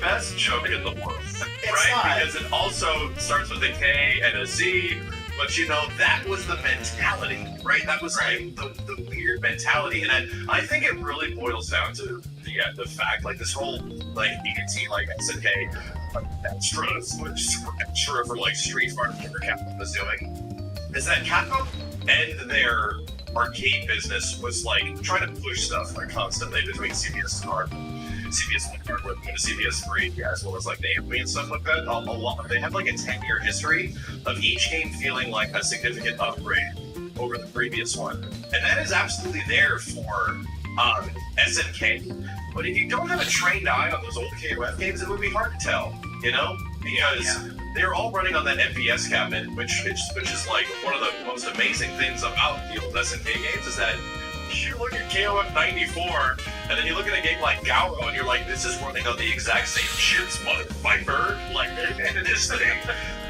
It's crazy. It's crazy to see how they actually utilize the hardware. Once again, to like untrained 90s kids' eyes, right?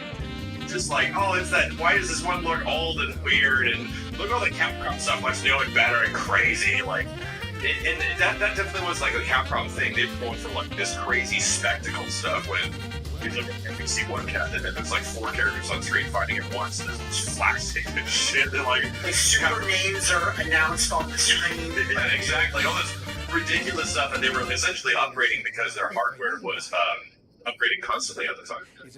But sorry.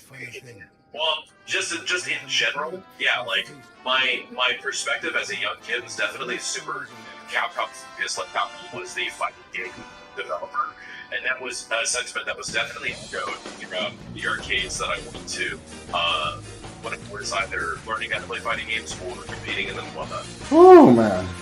That was like 94, 95, what is this? John Madden presents KOF? Like, what is the deal? And I didn't know, like, super well, and I was like, I'm pretty sure it's they add more characters every time, and they don't call it, like, 2. Yeah. It's like a competition. That's not necessarily true. They would take characters away, put them back, the rosters would fluctuate, and it was only until, like, I don't know, until, like, 2000 where I would see like KOF 2000, actually, it was pretty common when I was going to arcades, seeing it around that time there, when I never saw them earlier. So it was only like around 2000 and 2001 where I was like really paying attention to it, like trying to seek them out, like are they ported anywhere, like, how can they get them? And I think that's when like 2000, there was like a 2002, 2003 double pack on the Xbox. Does that sound familiar? Yes. Yeah, I think that might happen, but I think the Dreamcast might also have something fairly similar too, where that like C9 and something else.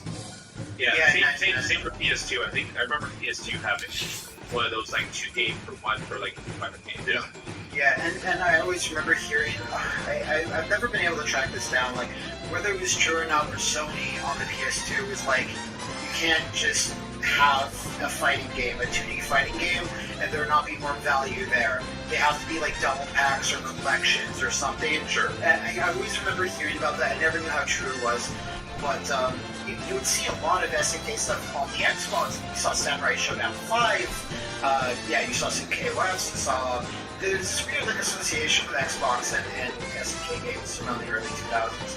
But be that as it may, out of all these classic ones that we're talking about, like in the 90s, early 2000s, we talked about like 95 and 94 and stuff. Is there one particular that you're like, no, but this is my favorite one? out of those. 'Cause I think we should kind of go in like eras, because there's like at least 2 or 3 distinct eras of KOF. Stick to like Orochi Nests and Ash Saga type stuff. Yeah, I think that's like, and then of course, which are your favorite maximum impacts, of course. Yeah, exactly. It's funny you mentioned, I guess I'll go first. It's funny you mentioned how, like, the yearly thing for KOF started getting before essentially this going to 2002, 2003. Like, it lasted a long time, like, pretty much 10 years of you have a game every single year. And I'm looking at this stuff and I'm like, dude, I mean, I know the other devs at the time, like Capcom was the big fighting game dev at the time, and I guess NetherRealm technically must do that. I don't think they were pumping this stuff this fast. These 2 companies were ridiculous. Like, the amount of games that they were just spitting out was nuts. I asked on the video, I was like, I'm genuinely curious, if they were putting out 1 KOF game a year, I know in my Kingdom freaking Hearts that they did not just put out one that, like, SK was making an absolute buttload of their fighting games. Yeah, like these. Fatal Fury's going up. Exactly. And so other games like Split and stuff like that. Like there's a ton of games that they were putting out. So and then somebody actually dug it up. Like there's actually a comment on the video saying that like if you're looking into how many games besides Kingdom Fighters SNK was putting out, this is just a ridiculous tidbit. Over the span of 10 years, you guys can guess the number. Yeah, let's guess. Closest to the number of wins. Justin, over the span of 10 years, how many SNK fighting games do you think were made?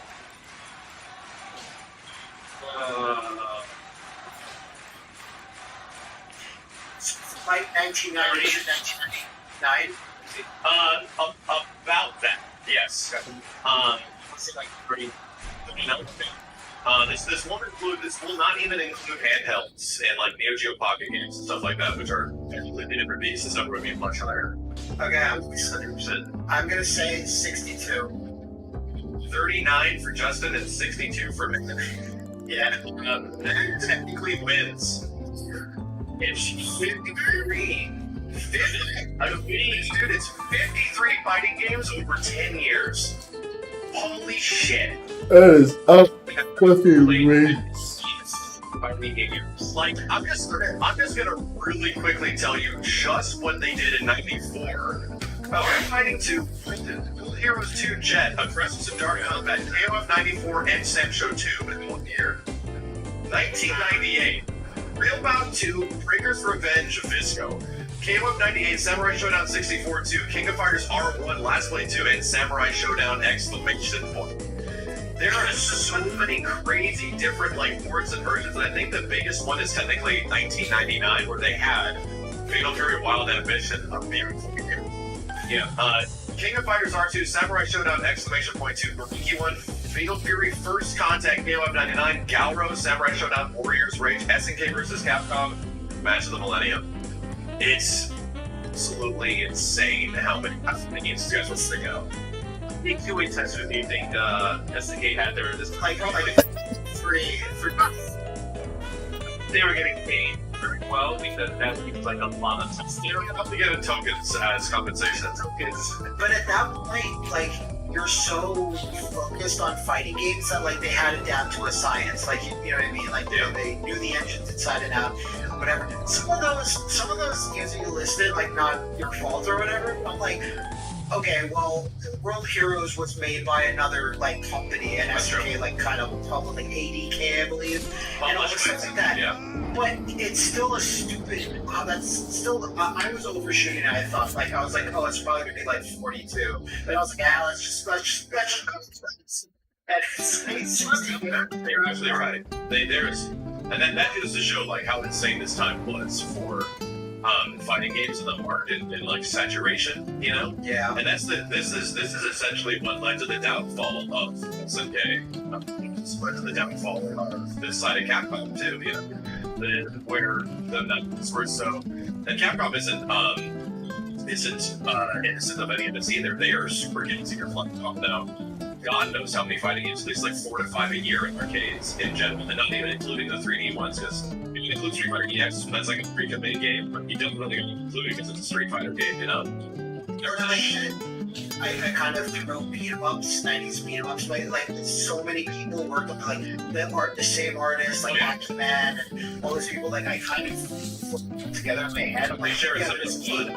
yeah, like AVP, the Punisher, Cadillacs and Dinosaurs, Cyberbots and the original Cyberbots, Armored Warriors, I should say, Captain Commandos and all that. So that's just how it's working. Oh god. Have you guys ever played Metal Gear?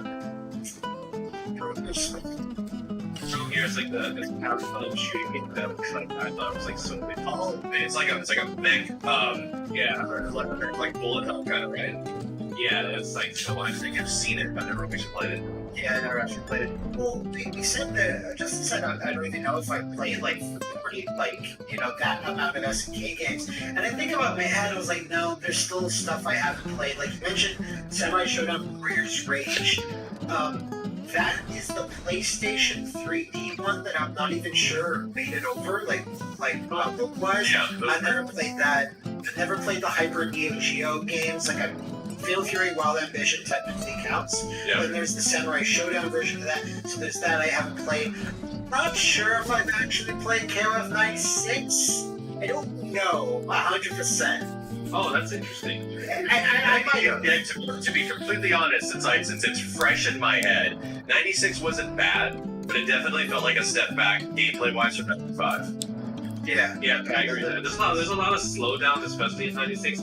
I think it's because, like, of my experience with looking at fighter games, every year they try to do something different. They don't want to make kind of like a clone, like Street Fighter 2 and Champion Edition, Turbos, like that. They always try to make, all right, we have new characters, new mechanics, and here you go, right? So obviously sometimes it doesn't work out, but I think I love the fact that they always try something new. Well, that's What was something that didn't work out in all your guys' opinions? Like, what was the change around this? Strikers. You don't like Strikers? I did not. I really did not like the way Strikers felt, and I don't feel like any of those elements, which were, long story short, like it felt like their attempt at doing what Capcom was doing with X-Men versus Street Fighter. It felt like they were trying to tap into like the hyper tag, like assist market a little bit. Yeah. And I just thought the implementation just always felt kind of weird. But it didn't get good until 11. At the same time, though, I liked the idea of Strikers when I first saw it. I was like, it mix things up. And you're right that the implementations, it's why they only did it the one time. I don't think Strikers ever came back until 11, or technically. That was, let's see, 99 and 2000 and 2001. Yeah, 2001, the entire NES saga is Strikers Rage. Yeah, it's 3 games. It didn't really feel ordered until 2001-ish, and then it feels only okay in that one. Like, but number one, the thing is you can use it during attacks and just call characters into super boost as a result. But that is a very weird feeling move, because while you're doing the attacks, you have to press B and C, and that's a weird, like, I have to like cross my hands and get this while I'm hitting you with buttons sort of thing. In the same way that like calling assists in MVC2, it's weird to think that, you can press the assist and the attack one at the same time. Like that realization back in the day, it's kind of like the same thing. You're like, okay, so how do I twist my hands? This sort of thing. It really doesn't iron itself out until it actually becomes tag team in KOF in 2003, yeah. And then KOF 11, this was going to be 2003 to 11. But 2003, it's like, this is actually kind of cool, right? Like, I actually kind of dig how fast and snappy this game is. And then they really iron out the mechanics in 11. It's still super hard to do. Like, doing the most basic of mechanical functionality, you're just calling in a character, having them jump in and hit a button, is actually fairly difficult. And you would think that the core mechanics are easy, but they're, once you actually do like stick a bit of like an hour's worth of playtime to see in the hang of it, I'm like, dang, there's some stuff you can do in this game. It breaks the game, which is funny. It's like the limitations are just your hands and dexterity, but once you actually get around it, you're like, that's just 80%. Cool. That's it. Only 80. That sounds like good. not insane. You mentioned 11, and here's the thing with 11. I'm not sure if you saw this on Twitter, but someone was talking about, like, oh yeah, 11. And I was like, man, I love everything about 11's gameplay. I hate everything else about it. I like The presentation and art style, right? the presentation, the art style, and it's some of the worst stages in fighting games, and that they're the most boring, bland. And in my head, I think of Fatal Fury, I think of the early KOFs where they have these, like, we were talking about how good 95 stages are. It's like waterfall, or a bunch of characters in the background. I'm like, I'm not sure if at the time it's because this game was like, no, we just can't spend a lot of budget and time on like artists doing these stages, which have to be like simple things. I know it's such a presentational thing, but when the game is from a series where it's like, look how great these background like elements are and all this stuff going on, and like all the sprite work, and you just look at it and the life bars. I hate the life bars. Yeah, I hate life bars too. I got a decent comparison to you. I'd argue presentation-wise, like, because I don't think 11 is that bad, but I do think it's a little like, this is definitely some early 2000s shit. Yeah, I think it is probably comparable to a little other fighting game called Capcom Fighting Evolution / Capcom Fighting Game. They feel very similar with like what they were trying to go for, like this like visually, not really talking about gameplay, so just presentation-wise, when you fire up our in the select screen and you hear stuff and you see the menus move, dude, I like feel like I'm just in SNK fighting.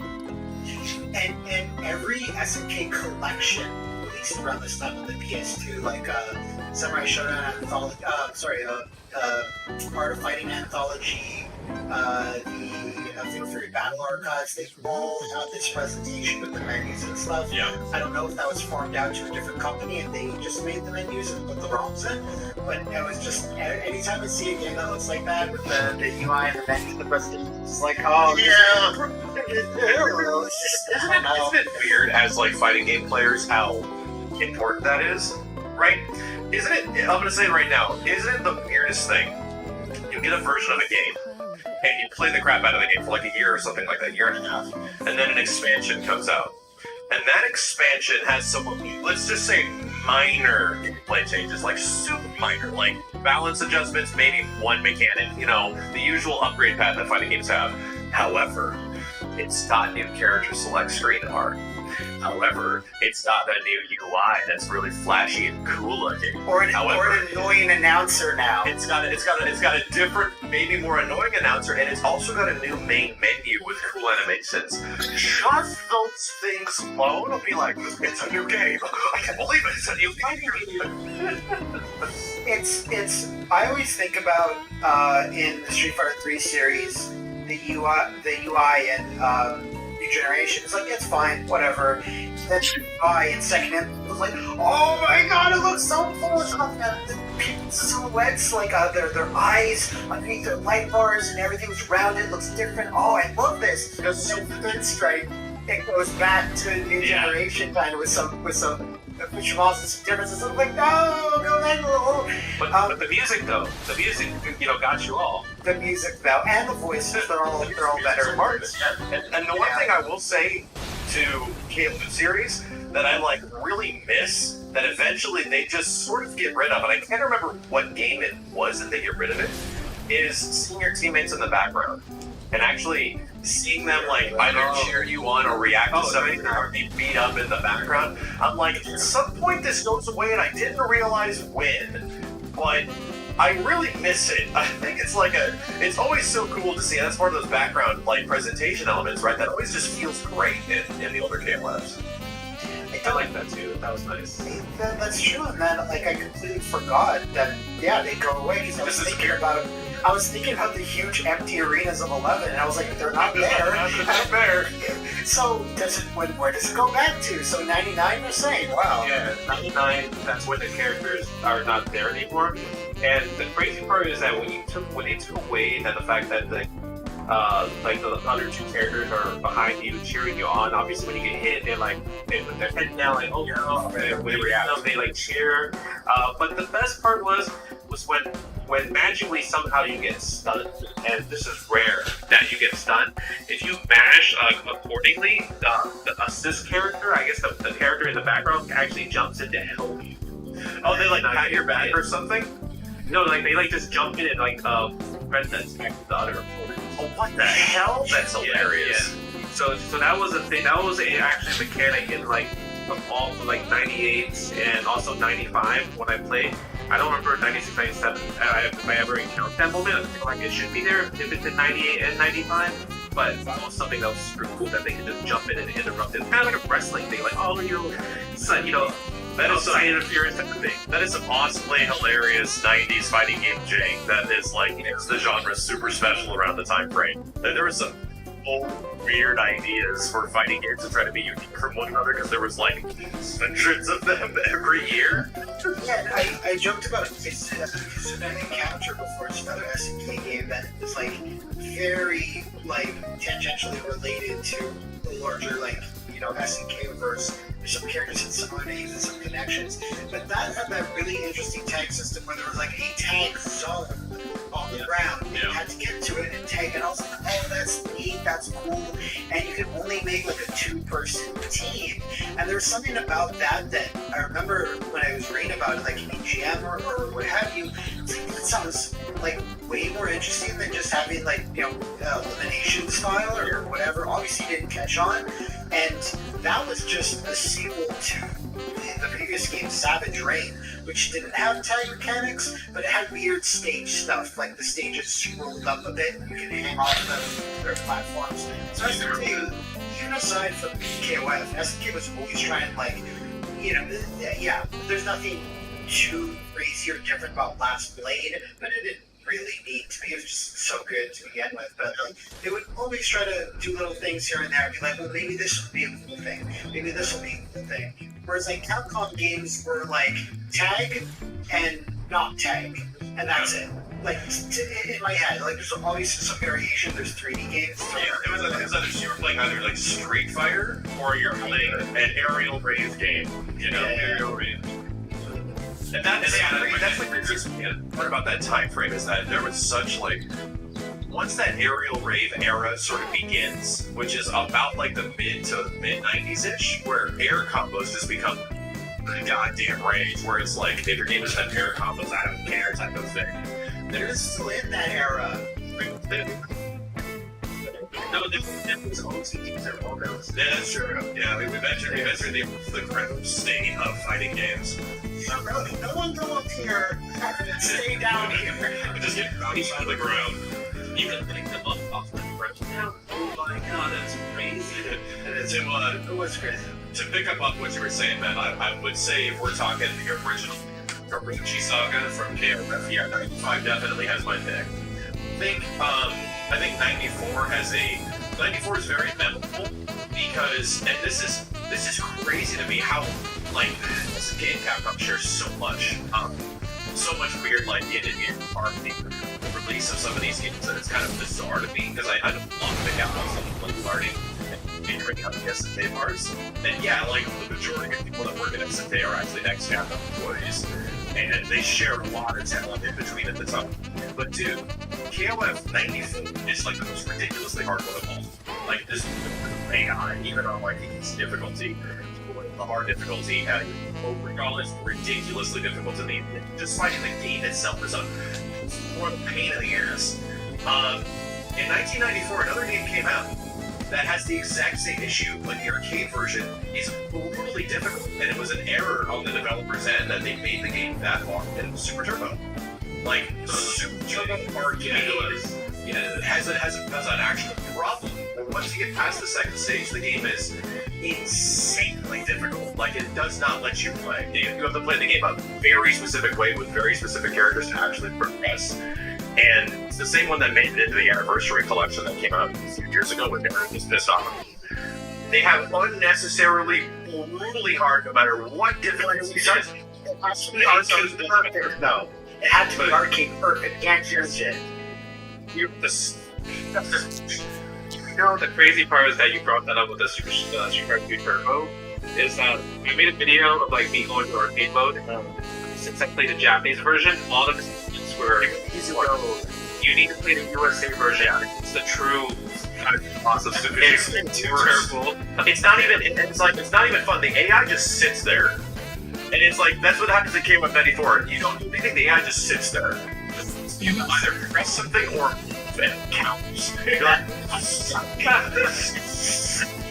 Why you're the character? Your opponent or the boss is just like, you dare approach me? It's like, there's some moments where I was playing KOF 94, I'm like, Chad, I want you to look at this shit. This thing, and then I just went to complete neutral, and the they were noticing you for 15 in-game seconds looking at me, just waiting for me to hit a button, and then eventually walked up and DP'd me. I was like, Bro, that's great. So I'm writing a script about KOF stuff, and I have a line like, it's like, borderline unbeatable boss. It's like, I go to YouTube and I search like Max Legacy KOF 94, and then I see the first line is like, this is some bullshit. Can't beat Rugal. And I have a note to my editor. It's like, take any moment from this video where Max is salty as fuck. He's probably gonna be a bunch. and then I ask other people, I'm like, so wait, I'm like, I got a funny feeling that if I put this to the hardest difficulty, like 8 stars or whatever, or I put it to 1 star, it's the same difficulty. And they're like, everyone's like, yes. That is one of those games where it's just, no matter what star ranking you're on, it is just as hard as the game gets, it doesn't really matter. Yeah, I was playing like a mutant game, like a, I don't know, Capcom versus SNK plus whatever, and it was, the rest of the arcade room was fine, got harder and harder, and it was some dumb version of like Super Rugal God Super Rugal, and I was just like, just starting, and the end of the video is being like, hey everyone, I can't be in a video, so it was super tough, and like that's what people remember. That, you know, there's a whole hardest boss thing episode we could probably do, but we have to mention it. It's like, no matter what era you're in for KOF, so maybe except the 3D era nowadays, but like all the 2D ones is like, get rid, like open up all your orifices. Yeah. Because you will be receiving. And it's like It's a culture, right? It is a culture. And it's like, I called it last night, I was talking about like, 'cause I just fought the boss on 15, and I was like, I feel like KOF fans treat this sort of like fraternity hazing, where you have to keep through and you have to beat like the most annoying ass bosses, or you're not the you know, type of, You're not part of the club. Yeah. But you're right about this. Like, everyone knows when it comes to hard bosses back in the SNK, SNK level, right? Even the mod of Marvel 3 with the Galactus that we fought, it was labeled as SNK, like, that was that one, right? And I mean, I do miss that. And, like you said, it was the boss 15. I was totally impressed. Yeah, but I think the boss is cool, but yeah, the boss is. and I actually told Kaiser, who's like the community guys at SNK, like Kaiser released a DLC that makes this boss insanely difficult. 100%. I agree. I was paying for that DLC to make the game insanely hard. Oh, and it make you rogue-like.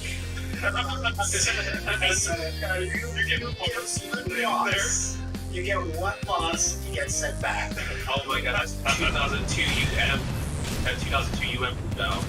You know what? That's not even like a bad idea when you really think about it. You think of like 80s or Dead Cells or any other games. Like, imagine if anything where you do get, depending on how you played or fought, and you get a good idea. Buff or special or whatever. Like, games have kind of done this every so often, most notably Bloodstorm, or like, like a Mega Man Power Battles maybe even. But like, as you go through, you can get different buffs and they'll all change. And like that mode that MK9 had, where just random shit would happen to everybody, like that boss, debuffs, whatever. That looks fun for a party mode, but if you really balanced it, thought of it, maybe there's some obscure game, I'm not sure. I think that's actually potentially really good for single player content.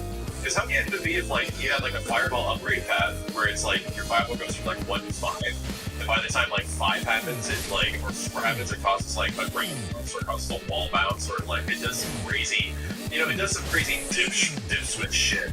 right? Then you can do in older fighting games that allow you to customize all those crazy settings, like practically like old school like Street Fighter 3 15th anniversary. Like, hey, you're just make no jumping if you want to have. That would actually be really cool because you can set an upgrade path for inherent special moves, give them like level 1 to 5 of how beefy they get, and then also have like health and all the other usual upgrades, right? There was the Shadow Lords mode a bit in Killer Instinct where you got those like buffs that kind of have you for upgrade and stuff. But that's what they're saying. But it would be cool. Like, I'm not sure if you guys played the DLC for Streets of Rage 4, where that's amazing. That's a similar thing where you're locked in one arena, you are against multiple enemies, but they, for this DLC we can't make like bigger levels for like these bosses. We can't make another game, but what we can do is this mode, and that mode's insanely addicting just because there's so many variants. You're getting like tank partners, like hologram tank partners that are helping you out. So shit, like it's a good point because one of the biggest issues that the classic arcade style games, which is like the epitome of classic arcade style games, is fighting games / beat 'em ups. And the issue with these games is replayability.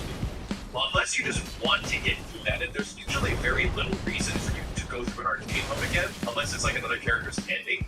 But like gameplay wise, to essentially subjugate yourself to the AI in like classic fighting games, which is either somewhat enjoyable or unenjoyable. Like you put it on the hardest difficulty, they just block everything. Like, this is fun. If you actually did things that focused on replayability aspect, and Streets of Rage does a great job. Streets of Rage 4, where we played through that like a bunch of times because it added replayability to the normal campaign of a beat 'em, and it allowed your character to be different at the end. Like once again, I hate to use the comparison to Hades because Hades is a hot topic, but getting your crazy buffs and everything with a build towards the end that is unique every single time, I think naturally lends itself to potentially like a really fun fighting game single player arcade mode type thing, much less a beat 'em up. I would hope that you can just put a bit of time into it, like Streets of Rage 4, put a little bit of time, but obviously do not create like brand new assets for all of it. They sort of hop it together, but it's like proof of concept that this is fun. This is really this is the way the game should have been at the start. So I'm really down for that. I can sort of catch on to that, and I only hope that like larger scale fighting games like ones with budgets would really do that to incentivize their arcade modes. This thing where you need to bring back the altitude world tour for every single game. Yes, every world tour. Yeah, like I think world tour modes and stuff like that are cool. The world tour is only. Correct me if I'm wrong, Justin. I have never actually played the world tour. Do you get like buffs and stuff? You get buffs. You do. Yeah, you get buffs. You get like you can break armor. You also get like buffs where you don't have a guard bar anymore. So okay.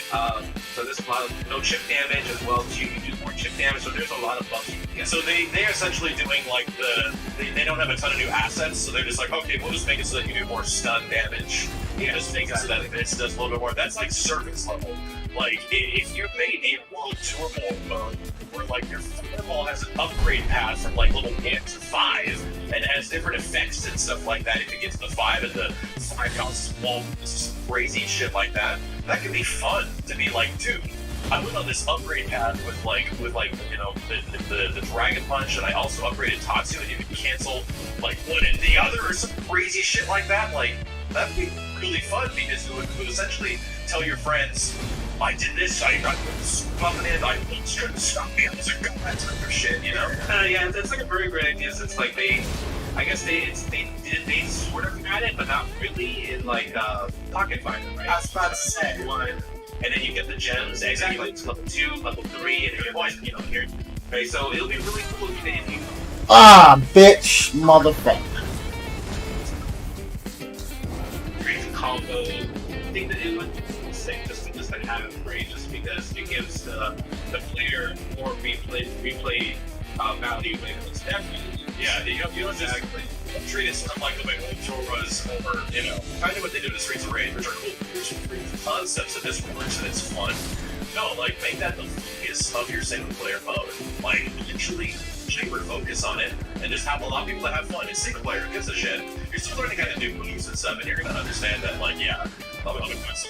I pump the body and vulnerability for like the first 30 seconds of the game, some crazy shit like that. And you're gonna understand that that's not gonna help you online. But I'm completely cool with fighting games doing stuff like that and just letting you have fun with it. Yeah, because, like, we're still in this era now, but, like, there's still that desire or, you know, either marketing or fans that, like, well, you have to have a story mode. You have to have a big, elaborate story mode. It's got to be, like, hours long, blah, blah, blah. And it's, like, not every developer can do that. And, like, even then, it's, like, so difficult. Like, Capcom didn't really wind up making a really compelling story mode out of that. And they tried. And, like, you tried. Gave it a effort, that's fine. SNK can't really do a story mode, but SNK can certainly do something like this. Arcade modes, good arcade modes. Yeah, like other, like even like a mission mode. Like now, there's the combo trials in KOF 14. There's the really pared back ones in KOF 15. But like even going back a few years, Maximum Impact had some weird modes where you were like beating up Metal Slug tanks and things like that. Like there's other like silly modes you can kind of do that can draw out the experience and what's hot now, what's still hot now, like roguelikes or even roguelites, where it's not death isn't as permanent, you still retain some buffs, and like if I could jump on this now, like we could probably do quite well. Like the Streets of Rage DLC, like it got some press and people liked it, but it didn't. I was hoping to kind of spark something else, like you could kind of finagle these modes into other things, for sure, and they would work really well. So, like, I don't know, I'm getting, should all of us make this fighting game together? I think we're just gonna go have to, like, kick down Seattle, Microsoft's offices in Seattle and just be like, we got an idea for chaos, we can start development, let's go! And cut to us being thrown out like DJ Jazzy Jeff. Fresh Prince of Bel-Air, bro, Jazz. Get out of here, the house. But yeah, you brought up a good single player mode thing. So would it be something that, like, have you played, like, Tekken? Right, that they had a single player mode. Yeah, so it knows as exciting and fun. the best expansion of Tekken Force is essentially what they did in Grand, right? Where Fantasy Force is essentially, like, their single player mode is just Tekken Force. It plays out like beat 'em up. Number one, like we're getting in this crazy tangent of like single player stuff. I don't even know if this was a topic of conversation for the future. Shit!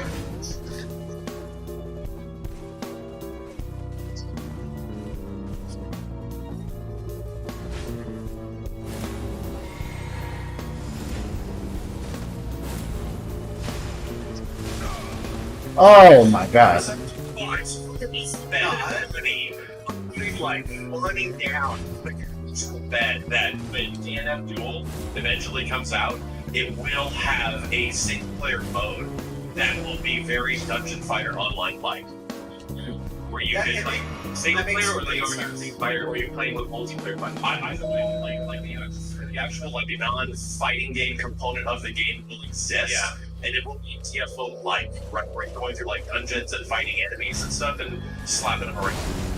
Sorry, I like had a visceral reaction to something Max was about to say, because I thought he was gonna say, of course the best expansion to Tekken Force mode was Death by Degrees, Williams. Of course he's not gonna say that. I was gonna say Urban Rain.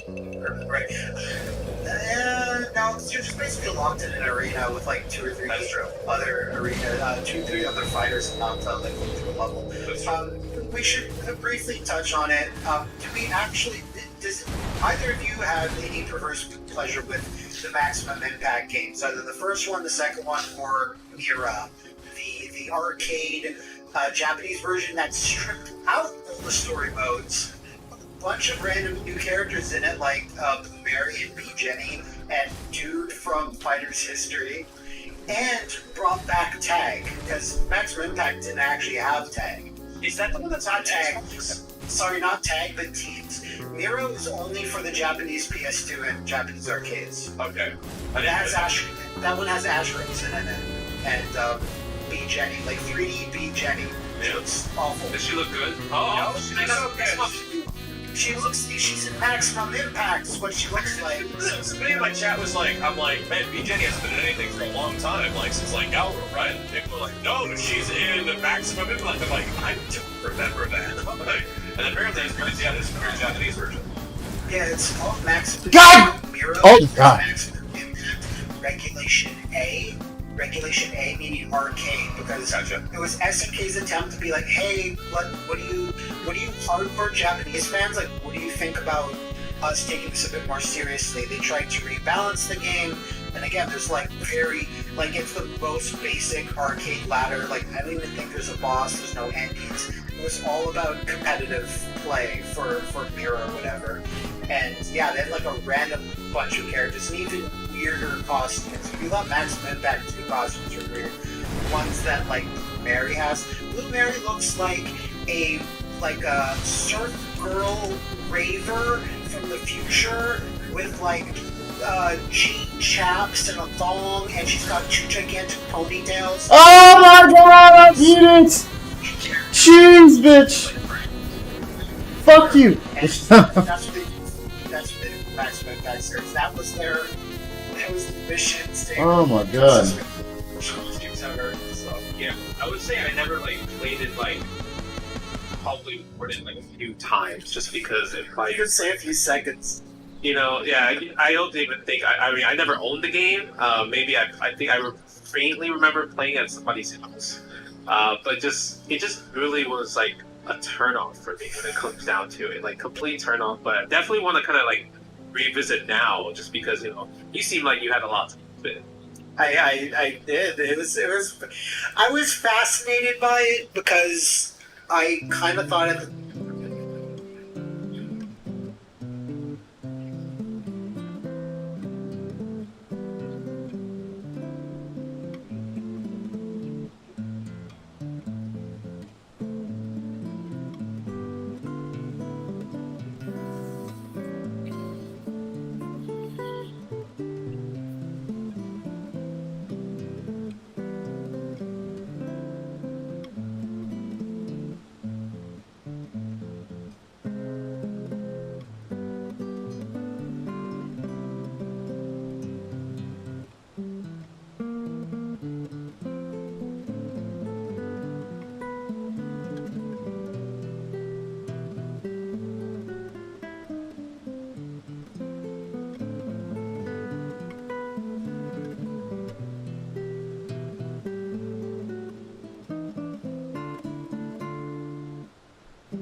What the fuck is this at?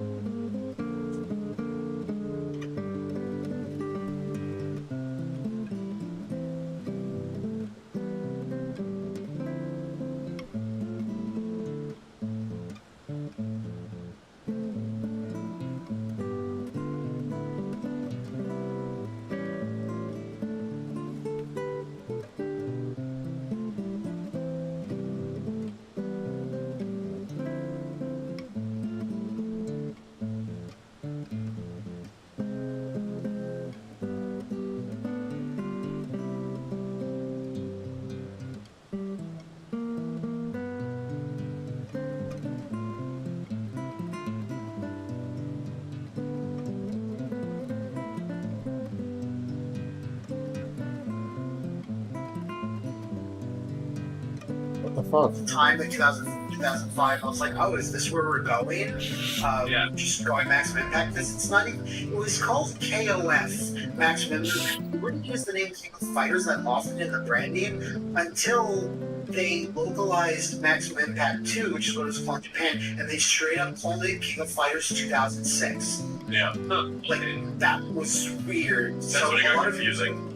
It got very confusing because we're like, is this what it's just going to be called now in America or like outside of Japan? Because Japanese fans like, no, we're not calling it KOF 2006. Sorry. I played it a few times for like arcade mode reasons, so just like to go through and see the way characters are represented in the other games, like rank and stuff like that. And I don't remember like the gameplay directly being that bad, other than it essentially being like a 3D era combat game in many ways, right? Where you have like feels like L and R side steps, and you just like I think it had controls like that, and that's just like the very early makings of the 2D fighting game genre trying to go 3D because of PS1/PS2 era. Everything's got to go 3D, you know? yeah. So I don't think that stuff has aged very well. In fact, it doesn't age well until Street Fighter 4 later on, where the 5D genre is invented. But I think it's got some redeemable stuff gameplay-wise. Like, it's actually kind of fun. Like, things come out. It's janky fun. It's janky fun. Like, everything combos into everything. Yeah, exactly. Like, everything was the game is brutally loose, like almost so loose that, you know, I could use much other nastier euphemisms. It's definitely in that vein of like, damn, this is a loose ass fighting game, but that is not a compliment. So, and, you know, we're going through it. So, and this is kind of split. I mean, in the sense that there was obviously a shift from. Now this is what I read, that the reaction to Japanese fans to KOF 94, which was the redrawn remake of 1994, which is the most hideous looking King of Fighters game you can imagine. Yeah. That people hated it so much they said, "Oh well, we can't do this." They came out on PS2. Yeah.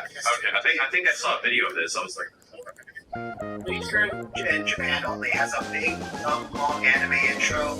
All the backgrounds are 3D, and they just filter the ever-loving shit out of the sprites. It's real bad, but it's like not filter for like HD, like filter for like still standard, like yeah. And it's just real bad. And then you said, okay, well, we got to do something else. So that's what started evolving like for 12 and 13. Like we got to throw everything out. Like we have to start over again because people are not liking what we're doing here. So that's not going to be a viable option. So let's start it this way. And can't spend all day on 12 and 13, but like 12, I was so excited for. Like, this is just going to be Karo's back, baby. Like, very, very quickly. Like, I feel Oh, there it is. They just revealed the full roster. I was like, this characters. yeah, And that started the first. like $1 million to make or something like that. So it's a brutally small roster. I found it, like it says this online, but I found an actual interview with the producer at the time making 12, because it takes us 12 to 16 months to make one character. So Wow. we have multiple people working on each one, because otherwise it would take us like such as 100 years later. Yeah. It's King of Fighters forever. So they were not able to put a lot of characters in. So that started the grassroots campaign, No Buy, No Buy, which is what a lot of people are saying. And the game came out, and there's no final boss, there's no endings, there's nothing. There's solid gameplay foundation. There's netcode, which will actually make the netcode in your other devices in your own house worse. Dude, That's you crazy. You made me realize how KOF 12's launch, once again, this is like the yin and yang similarity / polarity that Capcom and SNK sort of share over the years. But they were at the same time frame, but KOF 12 essentially emulates the exact same launch problems that Street Fighter 5 had. Super minor launch, not any single player content, and everybody's pissed. Gameplay is relatively fine, right? It looks relatively good, but it doesn't have the things that people are accustomed to in fighting games, so it gets destroyed. People are like, God damn, this is the blight of the series type of thing, you know? It's no arcade mode, like, or no actual functioning, like, story or anything. Like, that's what people expect out of fighting games. People still have, like, expectations. And Street Fighter 5 had the exact same problem with the first game. also, they were both arcade games, like Street Fighter 4 and KOF 12. They were both designed for the arcade primarily. Sure. And we'll port it. Sure, we'll do whatever. The console version of KOF 12 got 2 extra characters. Neither of them still being I don't. Okay. And which was weird because I read, I didn't know this until like a few weeks ago, that there were other characters shown in promotional materials for KOF 12 that never wound up. Never been in. Like and on the disc, Oswald was supposed to be in there. Can you imagine Oswald in the KOF? You know? And the other thing I read is that KOF 12 was supposed to be a big continuation of Ash's, the Ash storyline. It was supposed to be like story modes, bosses, whatever, and very, very quickly they went, oh shit, we can't, there's no way we're gonna get all that in. Well, so they reversed it, so that 13 became the real game, and 12 is still considered like a dream match. Yeah, it's the same, once again, the same thing where the Street Fighter 5 doesn't technically happen until arcade edition. That's when people start getting kind of happy. They're like, yeah, oh, we're getting the things we wanted. Wow, this is kind of cool. There's actually content in the game now. It just took a couple years to get there. A couple of years. And then KOF 12 and 13 was the same thing. It took a couple of years to get there. Yeah, like when 13 came out, it's like, well, I honestly there's tons of story. There's all this dialogue and stuff. Max, you were playing it not too long ago, and you're like, I've never seen these story dialogues. Yeah. It's like characters were talking to each other, and was it done really fast? Is it really just a piece of art that's just talking like a visual novel? Yeah, but if the writing's decent, doesn't have to be amazing, right? It's decent, so that's fine. I just Like it's happening. I mean, Characters are being taken from. yeah. And like 13, aside from again the online being pretty lacking, it's like that's great. Let's see where we go from here. And like they couldn't go from there because after that, SNK got the management change. The CEO left and another one came in. That came from Pachinko, I'm pretty sure. And despite, I read this, despite SNK putting out a press release and saying like, contrary to rumors, SNK will continue to make lots of games, with a full slate of games. And we're not going anywhere. And then they proceed to have 7 years of no games. New games and just Pachinko stuff. Jesus! So there would be at least some games, like if it's like games like recorded, They might have been mobile games in that time frame. Yeah, there were some mobile games and a few ports, but like they didn't develop like anything. no new. No new games. None of those. They essentially got like a recode, right, where they're Yeah. just like they're small parts of like older stuff, if not, things that you would see show up in casinos. Yeah, and so I think it was like that Gauro port that was like just Gauro that got like a rollback network patch like last or 2 years ago. Mistakes, yeah. Yeah, so there were those like little projects like that flashing in there, but other than that, like that's it. But what do we all like? I think every time Max goes back to 13, he's just like, this game is so awesome. Yeah, it's sort of like mind-boggling at the start because you're like, Jesus, this game is so fast. But I still think, personally, I don't have a huge attachment to 13, but that's because the roster is limited. And a lot of people have that complaint about 13 in general, that it just doesn't have some of the characters that you would expect or hope that a KOF game would have, and that's because of the limitations from 12 and yada yada yada. So it makes perfect sense why it doesn't. It's one of the reasons why 14 is still my favorite, because it launched with 50 characters and then it got great DLC characters. However, with the Pantheon, within retrospective over like a week or two of playing all the KOF games, 13 is the best play. It really is. Some of the gameplay, like the game definitely has issues right at high level. The small fighting games at high level have issues with my but just like the raw first impression, going in and hitting buttons, figuring out how things work, here's the mechanics, here's mouse mode, here's how this stuff happens. It just feels so damn good to do stuff and to jump on into your character 13. Like, I think that game is like, I like playing that game even more than KOF like 14 / maybe even 15, because 15 and 14 share a very similar feeling, similarities. 13 is a super snappy, like, arguably, like, it was the speed of, like, a classic KOF 2002 / and it's really fast. So, I feel like that's, like, the last of, and it's, like, practically an old addition to those games, because it's, sprung work, and all the elements that go to KOF 13, like, feel like it's a direct homage to classic 90s era fighting games, including Game 1. Yeah, and then on top of that, like on top of all that, solid gameplay stuff and the much more expanded roster, still missing characters. I can say it's like the presentation's on point, has gorgeous stages, has all this dialogue for the characters if you want that.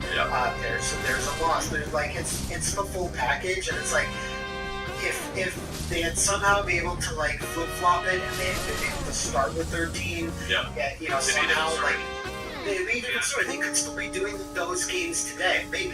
However, art styles too. However, I think there is one thing that would have always held SNK back around that time frame, because they were like trying to establish themselves and make a new big game in the same way that like Street Fighter and obviously the devs like a new big game to bring the games which have been post Street Fighter 4. There's a big issue around that time frame, and it's called Capcom snobbery.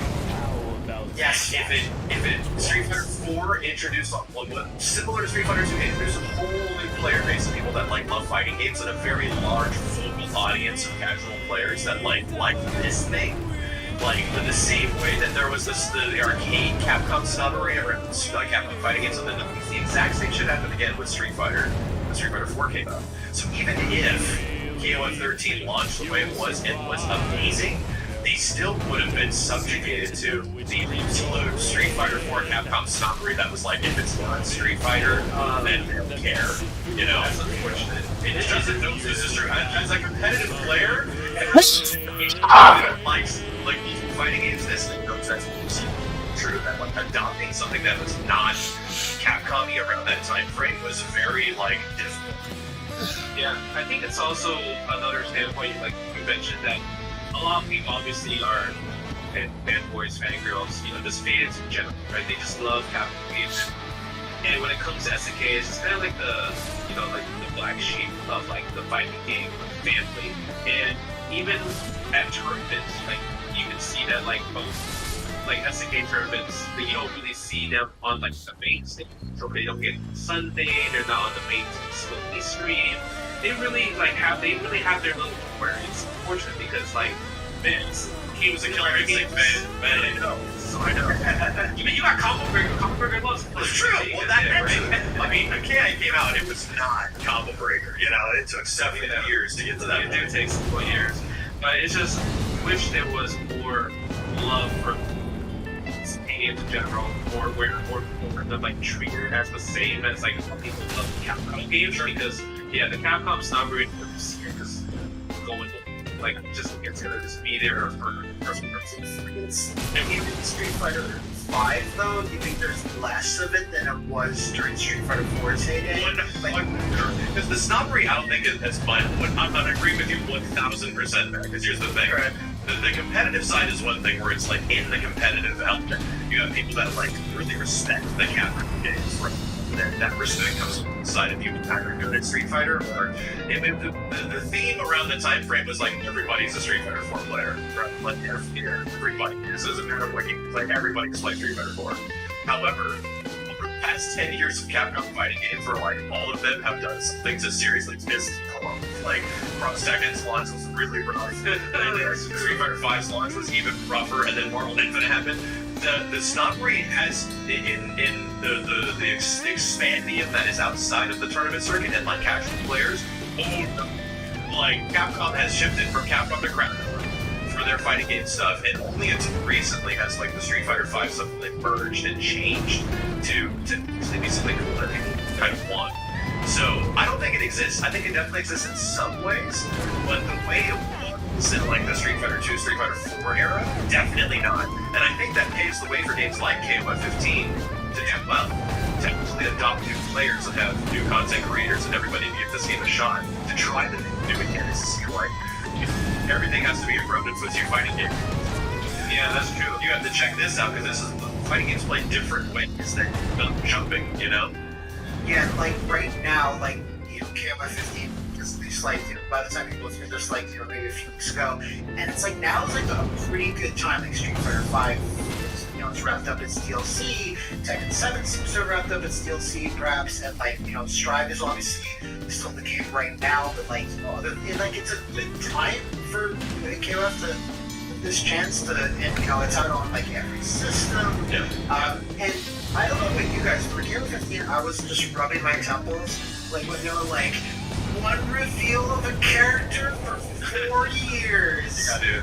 And They're in the trailers. They all those very, very early trailers. Like, oh yeah, I'll sit down and watch Max react to the newest trailers, like trailer number like 3 or something. or 3. He looks at his chat, he like clicks the video, he looks at the chat, and he looks back, and then the trailer's over. Yeah. Yeah, that's pretty much it. Not much to see, and I was like, oh lord, this is starting off real bad.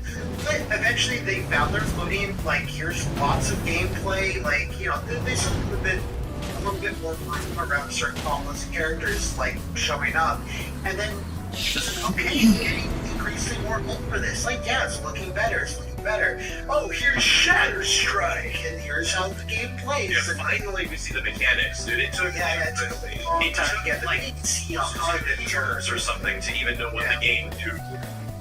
And then all they need to say is, we have an animation directed by Masami Okari. And I'm like, oh, I'm in, baby! And then the jukebox is like so good too. Like they definitely polished it so well. But I just thought it was funny, like you were saying, like the early days when they were releasing King of Fighters 15 footage, like the racing trailers, and then the end was shattered. I'm like, you're not shattering right now. You're killing me right now.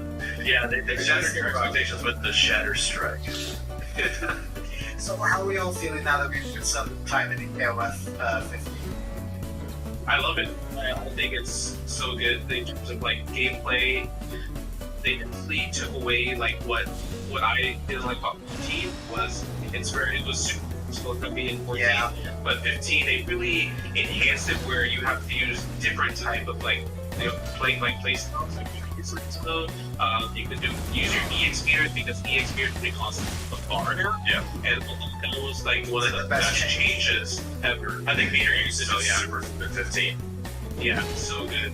And then just the fact that it's really easy to learn a character because I think like even though I love 13 was amazing. Trying to learn 3 characters and trying to get them on the same level was tough.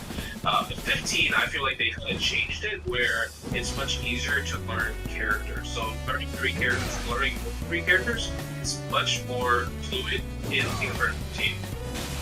Yeah, I'd agree with that. There's something.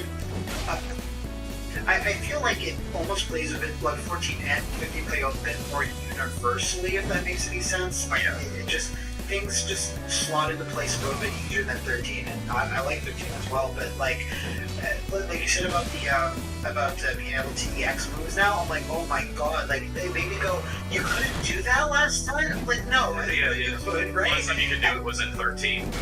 Yeah, jeez, it's been a while. It's been like 10 years plus, but like you know, I haven't had a chance to go online yet. I just got the Steam version of the game today. I wanted to go on that. Check that out, but like, I mean, graphically it helps so much. Oh my god. So fast. So powerful. I just couldn't get over how bad the game looks. Like, I booted up a while, I checked out the max. Jesus. That has the hilarious titles like My KOF Journey to Anteater.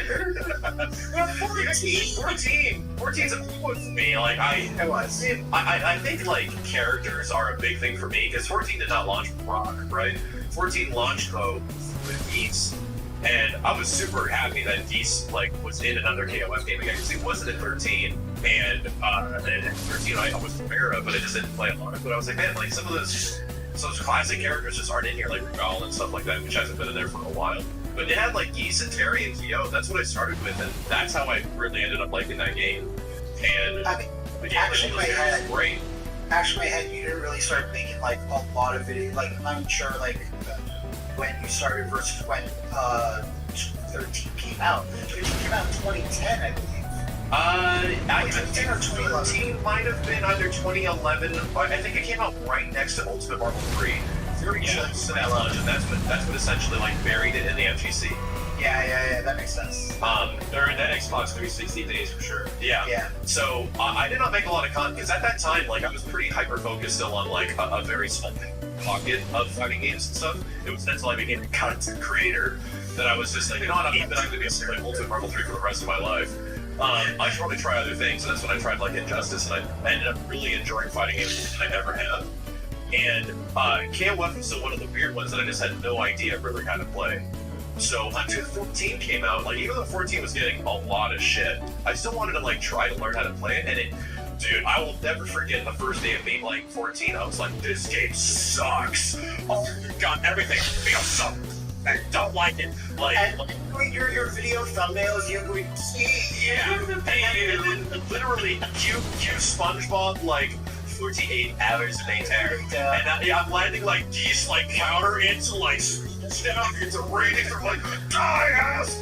Like this is so much fun. I was like, oh shit, this game is great. Like, yeah, there was that big of a turnaround. I feel that from my perspective, if you're coming from like other 2D fighting games, there's like a 24 to 48 hour grace period of you just adapting to how different this is and how weird it feels in comparison to other stuff. Once you make that switch, oh, it's like, damn, dude. And even though 14 had really crappy online, I played the shit out of it, man. I just had too much fun with that game.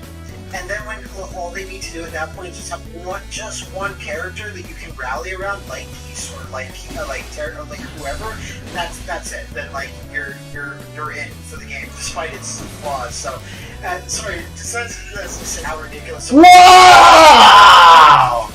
Something here that hit my head was this was actually the first KOF game released. It's like, you have fun with fighting games on this level, sharing them with people. So. Like, with 15 now, I feel like it's so much more positive. I think I saw, in my KOF 15 gameplay video, I think I had a comment, someone saying, like, this actually looks really good. I have been influenced. Yes. I'm like, yeah, good job. King of the influencer. So, there's still problems with the roster, I feel. I'm like, so many characters, so many new characters were taken out from 14. Would I want to see all of the KOF 14 newcomers come back? Hell no. No. There's several of them I don't want to see again. I hope they get deleted from the timeline like Ash Crimson did. Oh wait, he's back. He's back. For no reason. Yeah, we did bring back Kim's master. You all remember that guy who was in 14? Was it Guang G? Something like that? Something with G. What about the prison guy with the crazy eyes? I just went all through the supers. I'm like, who the hell is? I didn't even know this dude was in this game. Then there's like, who I lament the most is like at least one member of Team Brazil. Like there's Nelson and at least one of them come back. Yeah, Ben Banderas. I always forget the capoeira girls. Not the Tekken girl. Not Christy. Not Christy. Yeah. No, yes, Christy. Yes, Christy. Yeah. No, Christy's the Tekken girl. Her name is. What? I'm looking it up. Exactly. Christy Montiel. Because when the characters are around one time, it's hard to, you know what I mean? Like, there's a lot of KOF characters, but I know almost all of them, except for, like, the 14 characters. And there was no one new in... Shit, was there anyone new in 12 and 13? I don't think there was. Like a brand new character. I don't think there was 13. No, it was just a big bear, and that was it. I'm sorry, Raiden. Gotta get his gimmicks right. But yeah, like, I haven't gone online with it yet. I know you guys have. How has it been for you? Ollie's been pretty good. Yeah, I haven't had too many complaints. I think I've played with some, like, matched up on rank, like some players from Japan. Like, his name was number 17 Japan. MS was like over 200, and I didn't feel it being bad at all. It was super playable. So in my experience, I've had a lot of really good ones. Not like the PS5 version of the game.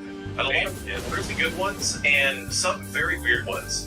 In my situation, I'm playing in host to like 10,000 people, and everybody queues up and tries to fight me at like the same time with a variety of secrets, and it doesn't matter where they live. So I'll get a lot of like very large variety connections where I have no idea where people are playing from, right? So my experience on PS5 was okay. I definitely was feeling in some matches quite a bit of input delay. And it wasn't just like the PlayStation 5 input delay, which has a lot. Like there's a lot of baked in Unreal Engine 4 input delay, just like you'll see in the PS5 version.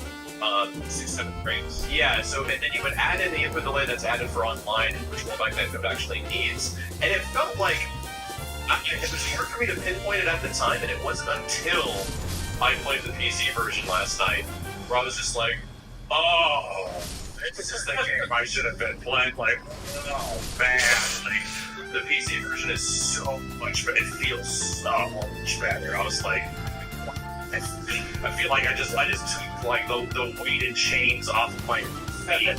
I like rolled that in a pic. Just dropped it in Naruto, dude. Yeah, I literally just dropped it on. Literally, it's like all my KO combos from 14 started working. I was like, man, okay, this is what I was missing out on. So I honestly feel that if you bought the PS5 version and you really like it, it honestly might be worth double dipping on the PC version. Because the PC version is really good. Like, it's significantly more less input delay. And the majority of online matches I have on PC rank better. So, that's actually the one thing I was worried about, if PC was going to be a bust, right? Because a lot of times, a lot of fighting games, it's the great part about fighting games always step. Yeah. It's like 50-50 sometimes for PC. Like, at some point, like, it's better than other games. It's not. It's like the worst version. So it's just always the middle of the game. It's really this situation is almost the exact same thing as Guilty Gear Strive. Yeah, nice. Okay, so it's not like a Melty Blood. No. It was really awesome to see that they teamed up with Code Mystics and another developer that made Mighty Fight Federation for the netcode. Like, they helped them out with that, and they're in the credits and everything. So it's just really nice to see SNK like, hey, maybe instead of us, figure this out, we can talk to and get help from other outside sources. The fact that correspondence exists is really cool, and it goes to help that community. They have like community guys like Kaiser that don't just know Japanese, right? They're not like just localized around the Japanese region and language to reach out and find people, and that's going to be really important. I think going forward for a lot of like Japanese fighting games is the cross country sort of tag team that you'll have to make when it comes to some of this rollback netcode stuff, because the large amount of industry participation that comes from rollback netcode usually isn't centralized in Japan. Most of the time it actually is coming from different groups overseas that are on. Yeah, sorry. Yeah, and then the level also makes it to collaborate with someone that's like an ocean away from online. Just yes, exactly.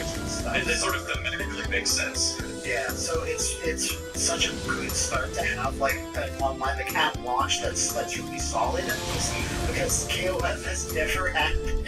It's never been online until now. Oh man, yes. Show. I only played like it's terrible.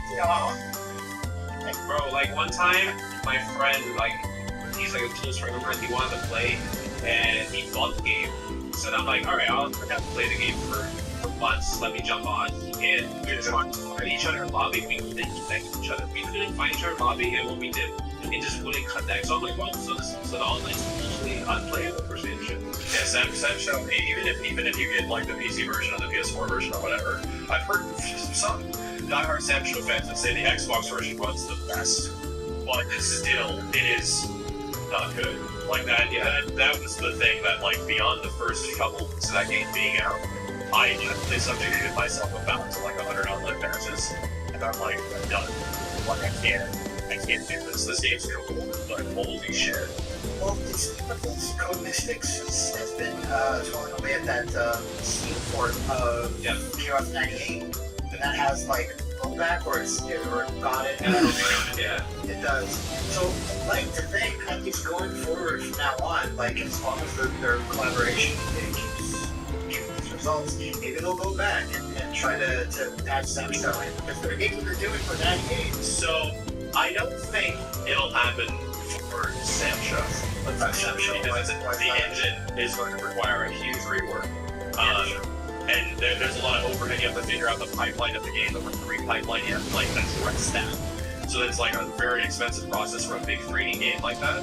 And at this point, so at this point, it's not going to really that much of a work yet.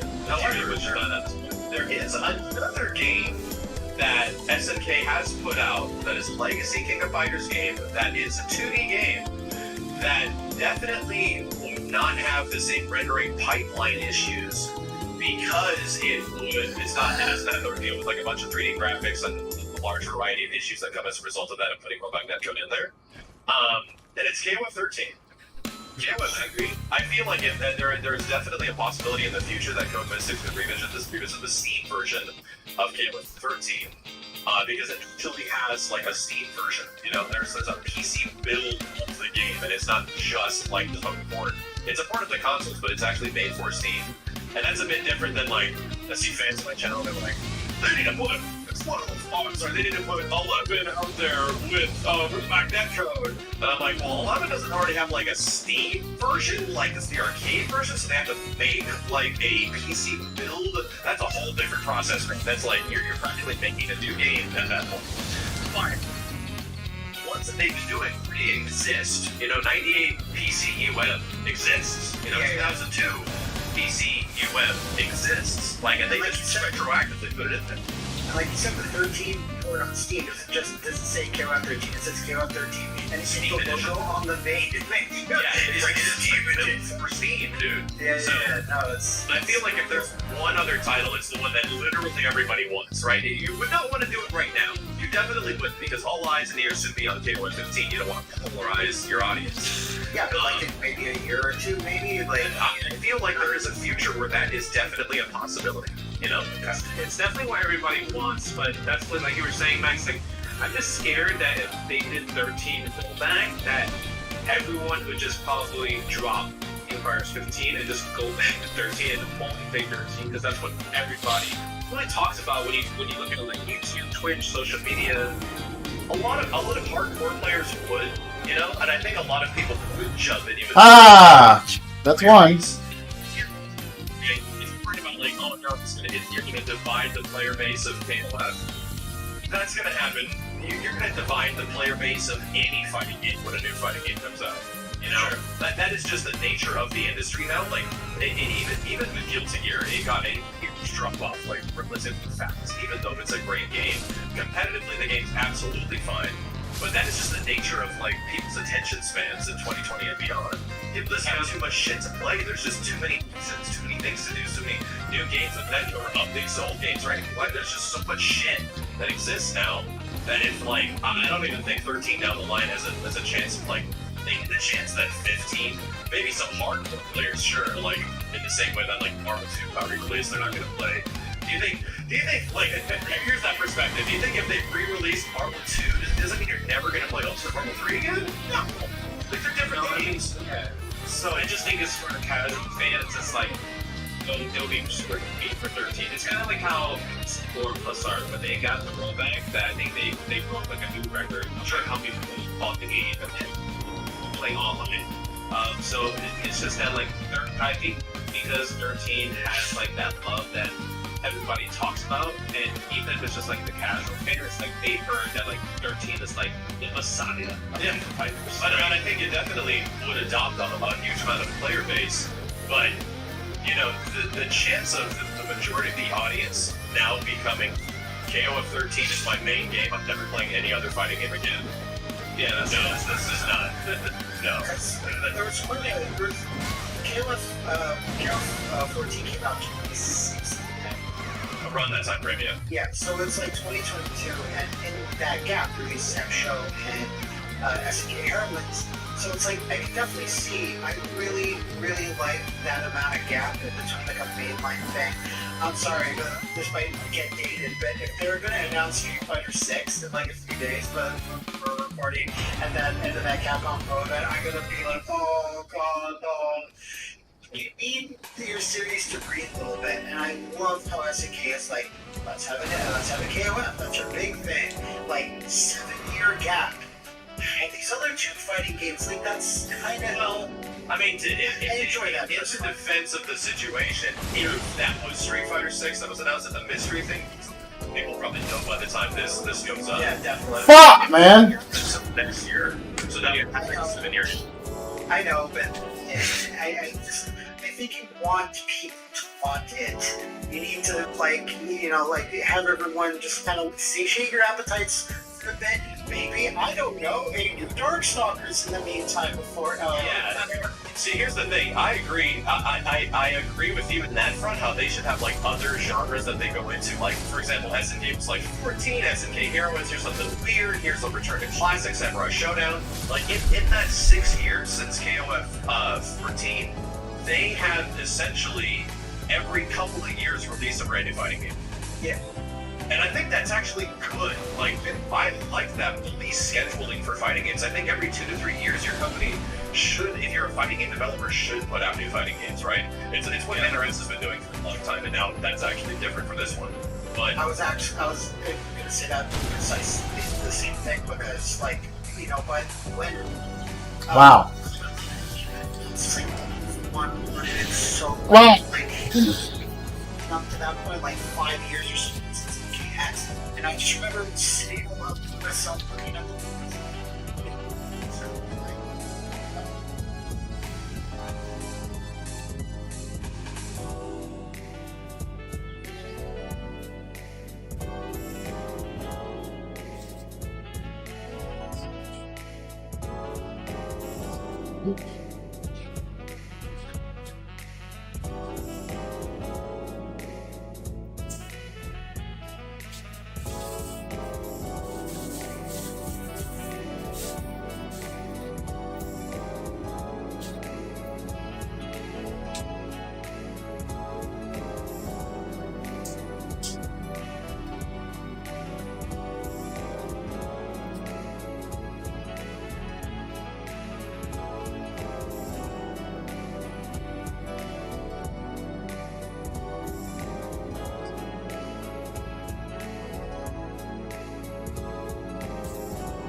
Okay, let's try this again.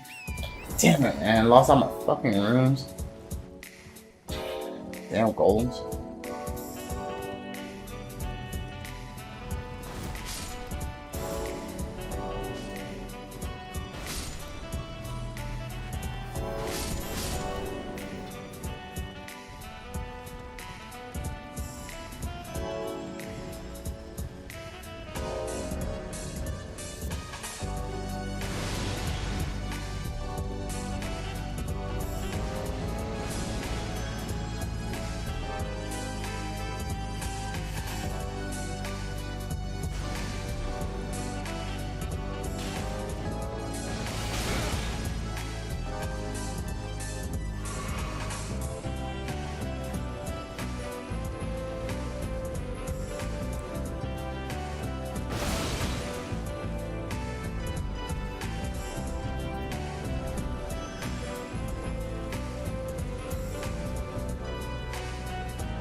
God damn, dude, really?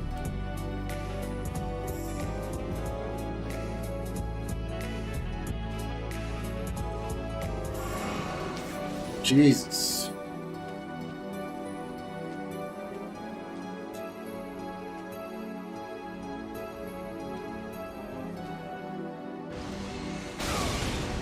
Wow.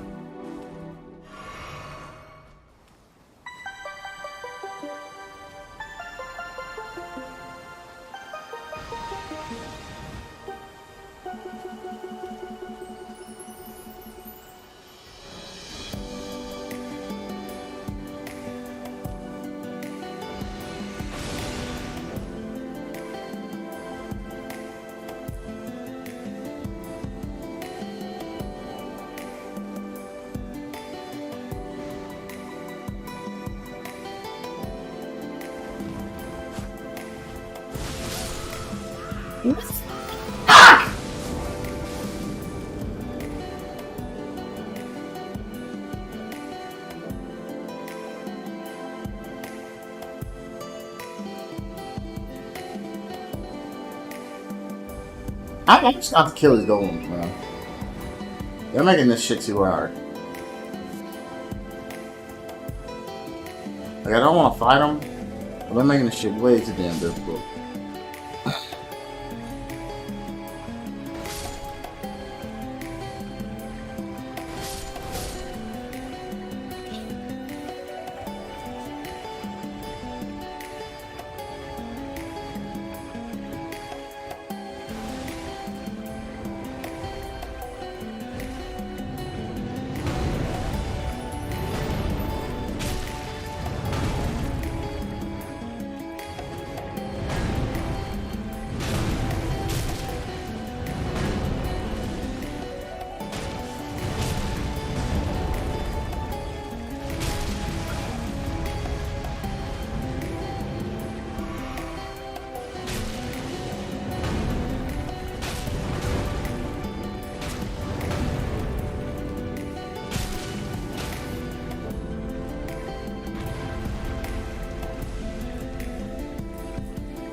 Thank you, Jesus.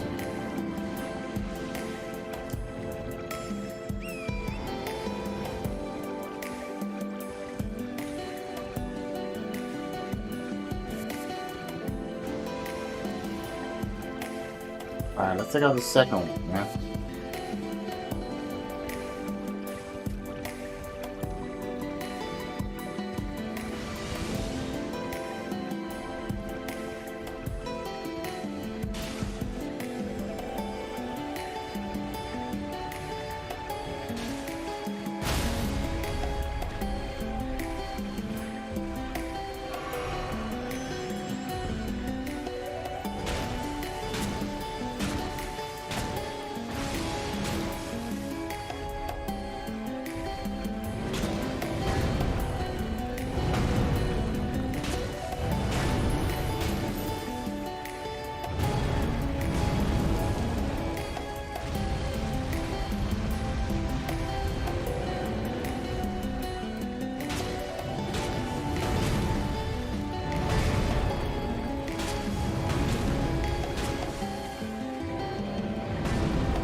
Hey, Jesus Christ, man. So damn annoying.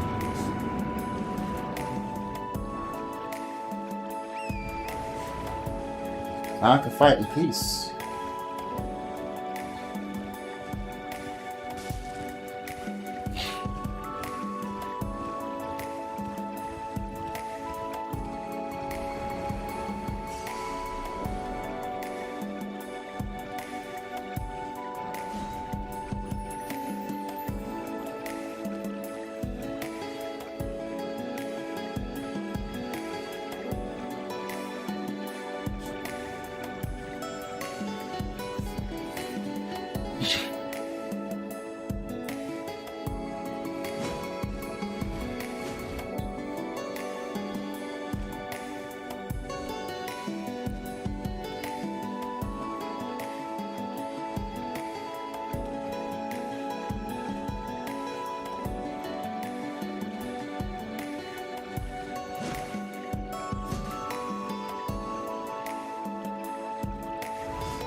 Ah.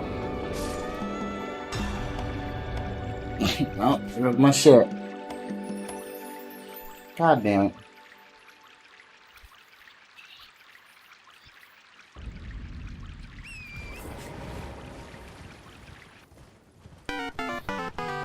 Ah.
Fuck out of here.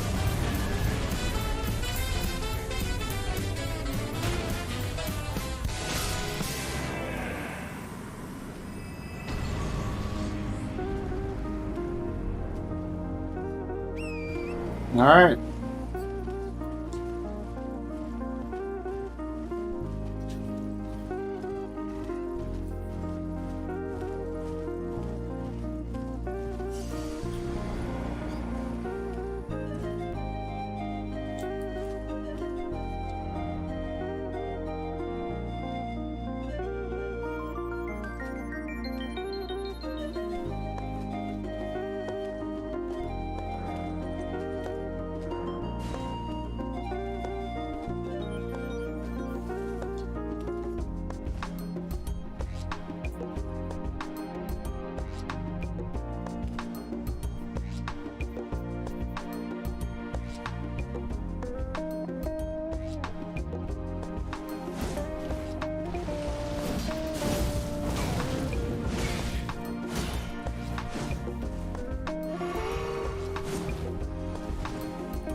God damn it! Ah!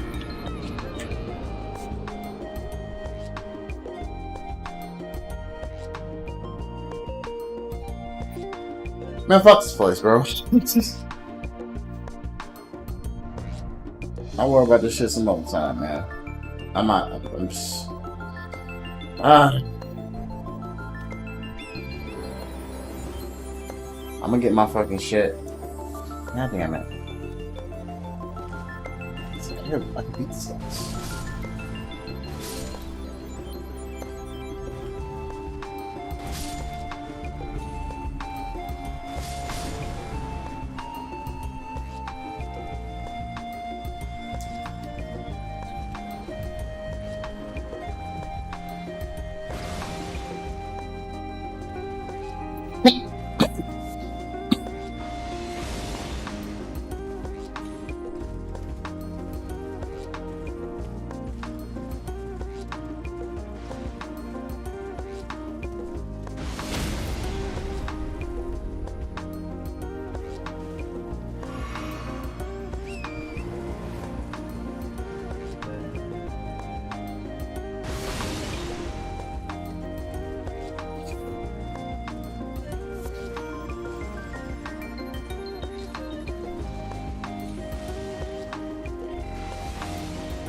Okay.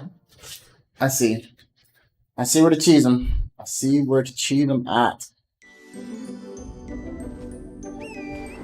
I gotta take out the goals, man. Yep.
Annoying.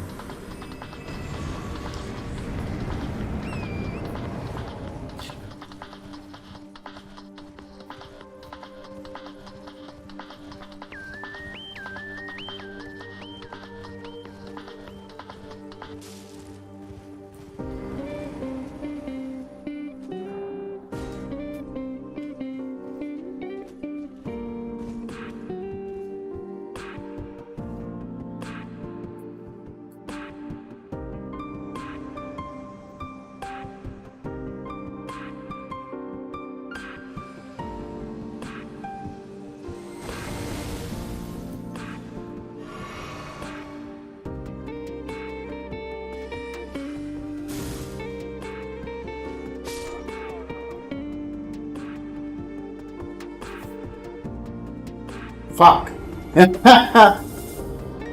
Oh, I fuck we're using magic. Damn it.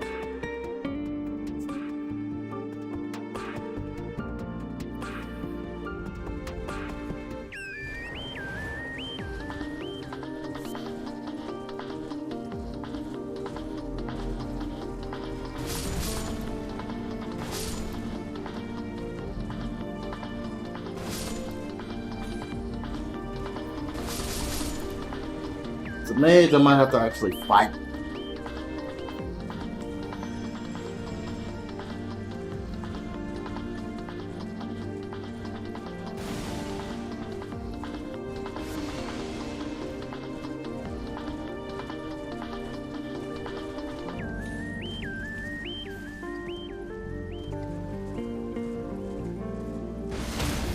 Bro, what the fuck, man?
What the fuck? Wow.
Oh, Jesus.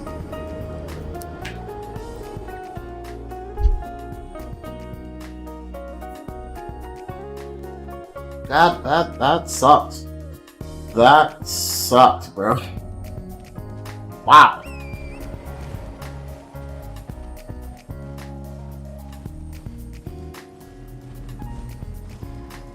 Alright, I'm gonna get my runes and then I'm dip. Fuck this.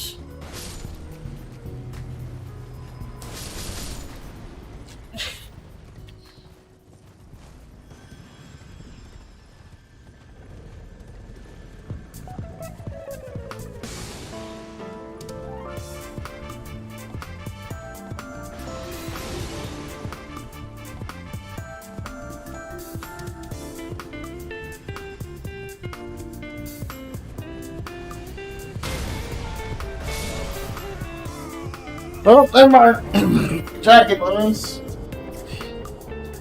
Fuck me, Jeff.